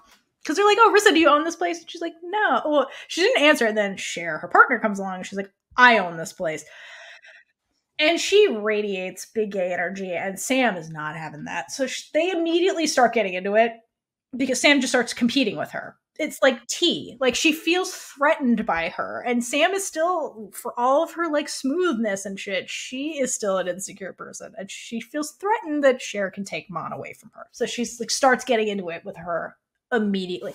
She says stuff later where she's like, you're being rude to Mon. And, like, just any excuse to attack this woman. Which is interesting. But I like that these two come in. So this lesbian couple. So they're obviously set up as foils for Sam and Mon, like, obviously, because they're the couple that made it, right? They did all the things that Sam and Mon want to do, right? They're living their best queer lives. And so I think it's interesting the way they're dressed the first time they meet them, because Rissa's wearing black, which is Sam's color, and then Cher is wearing white, which is a neutral color between them, and pink, which is Mon's color, which is interesting because Cher's clearly set up as the Sam. So you'd imagine she'd be in black, but she's in pink. And then Rissa is supposed to be Mon. So I think it's interesting the way they're in their color palettes, but they're inversed. So at first I was like, I wonder why they did that. But I think it's kind of like showing that, like, these two, by living authentically in all of the ways, as we'll come to learn with these two, it's like they've completely merged to the fact that they've adopted their partner's colors, which I think is interesting. And I love it. And gay. Yes. Gay. Everything about this is gay. But I like the way they chose to dress them. Because when you cut to Mon and Sam, Mon's in her pink, Sam's in the black. So I love that. Basically, so Sam and Cher start getting into it. And then Rissa has to pull Cher away before this escalates. Because she's like, God damn it. And I love the way Mon is just watching this and just starts laughing, and she looks at Sam. She's like, that's you. That's us. This is us. I immediately feel at home here, Sam. Good job. So in the last scene, they arrive at their room, and it's all like cute and cozy, and they make this pact to just gay it up all over this place while they're here, basically. They're like, we're going to just be as affectionate as we want in public and just be ourselves. Be ourselves. No titles, no nothing, just be us. And in this conversation, I think it's very interesting and telling that Sam is the one that brings up marriage. Because remember, the seed has been planted already for Sam. And here it comes to fruition. They're on this romantic getaway, just the two of them, where they can be themselves. And where does Sam go immediately? Marriage. And she starts playing into this, like, fantasy from film because it's Sam. She canonically watches a lot of TV and movies. And she's talking about this movie called, there's two translations. It's either Fan Day, or it's like the other translation is One Day, quote, as lovers. So it's like, I adore you, I guess. Day is basically what it is. And she looks around the room. She's like, oh, I'm looking for the bell we have to ring, called Lucky in Love, where it's like, if you ring it twice, then you're destined to marry the person you ring it with. And Mon's like, you don't need to look for a fictitious bell. Like, that miracle's already begun. Indicating that, like, we're already on track for that, which is interesting coming from Mon. But also for Sam, I think this kind of, like, gives her more, like, confirmation that, like, okay, we're on the same page. I already started planning all of this already, Mon, the wedding, like weeks ago. I don't know how long they've been dating, like weeks. She's like, I already started planning the wedding. Great. Glad we're on the same page. And I think that kind of, like, Sam's headspace kind of comes out when they're kissing, like, she grabs Mon's face, which she doesn't do often, but she does it here kind of like, I think it's like a grounding gesture and kind of like a cherishing, like, we're on the same page. Great situation. And then that's where this episode, like, actually ends, even though the YouTube one continues, but it's actually the next episode. The YouTube one wait, what? Yeah, on YouTube, the last part continues into, like, the beginning of episode 10. It's weird. Oh, yeah, no, yeah. It's really weird because you see the same scene over. Right. I was like, this is weird. I don't know why I did that. So we're going to cover that in just episode 10, because that's where 10 begins. So. Sounds awesome. Not my webcam. It's interesting. Hey, I did it! Yeah. It's interesting that she's all of a sudden, Sam is just turned on, like, all of a sudden is just like, yeah, absolutely, marriage is a thing I want to do. Like right now, we're here, we're gonna get married at some point very soon. But like prior to this, it was like, I'm not interested. I do not want to have anything to do with it, like especially with Kirk specifically. But now it's just all of a sudden all good. Well, that's the Mon effect. That's the Mon. She's been thinking about this with Mon for a while. I think it's also the lesbian effect. It's a lesbian effect. Because you don't see yourself getting married because you're supposed to get married to a guy. And then I'm like, once I finally accepted that I was lesbian, I was like, oh, okay, well, maybe one day. Maybe. Like, no, it's interesting. If she wants to. Mm-hmm. Sam, you can have it all, girl. Go get it. So, anything else about episode 9 before we wrap this up? Nope. Yes, one last thing. The lesbians that own the place, was it Cher? The more and Rissa. Hot. I love them. Hot. Just Love they them. look so nice. I am here for it. I'm here for it. That's all I got. I think we could have a whole reel of just Cole saying hot to things Literally. in the show. I can't. I'm sorry. There's a lot of hot moments in this show. There's a lot of hot moments, and that's my standard of knowing if I like something is: are there people that are attractive? If so, probably gonna like it. And like it, we do. So that concludes episode 9 of Gap the series. Long live Mon Boss.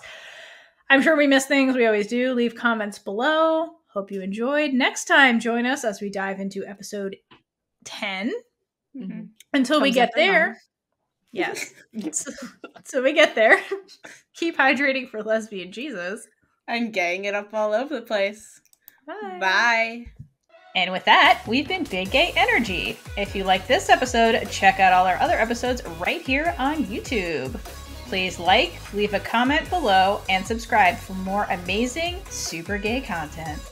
If you'd like to support us, check out our merch store, or join our Patreon for early access to episodes, exclusive content, and so much more. Until next time, stay safe and hydrate for lesbian Jesus.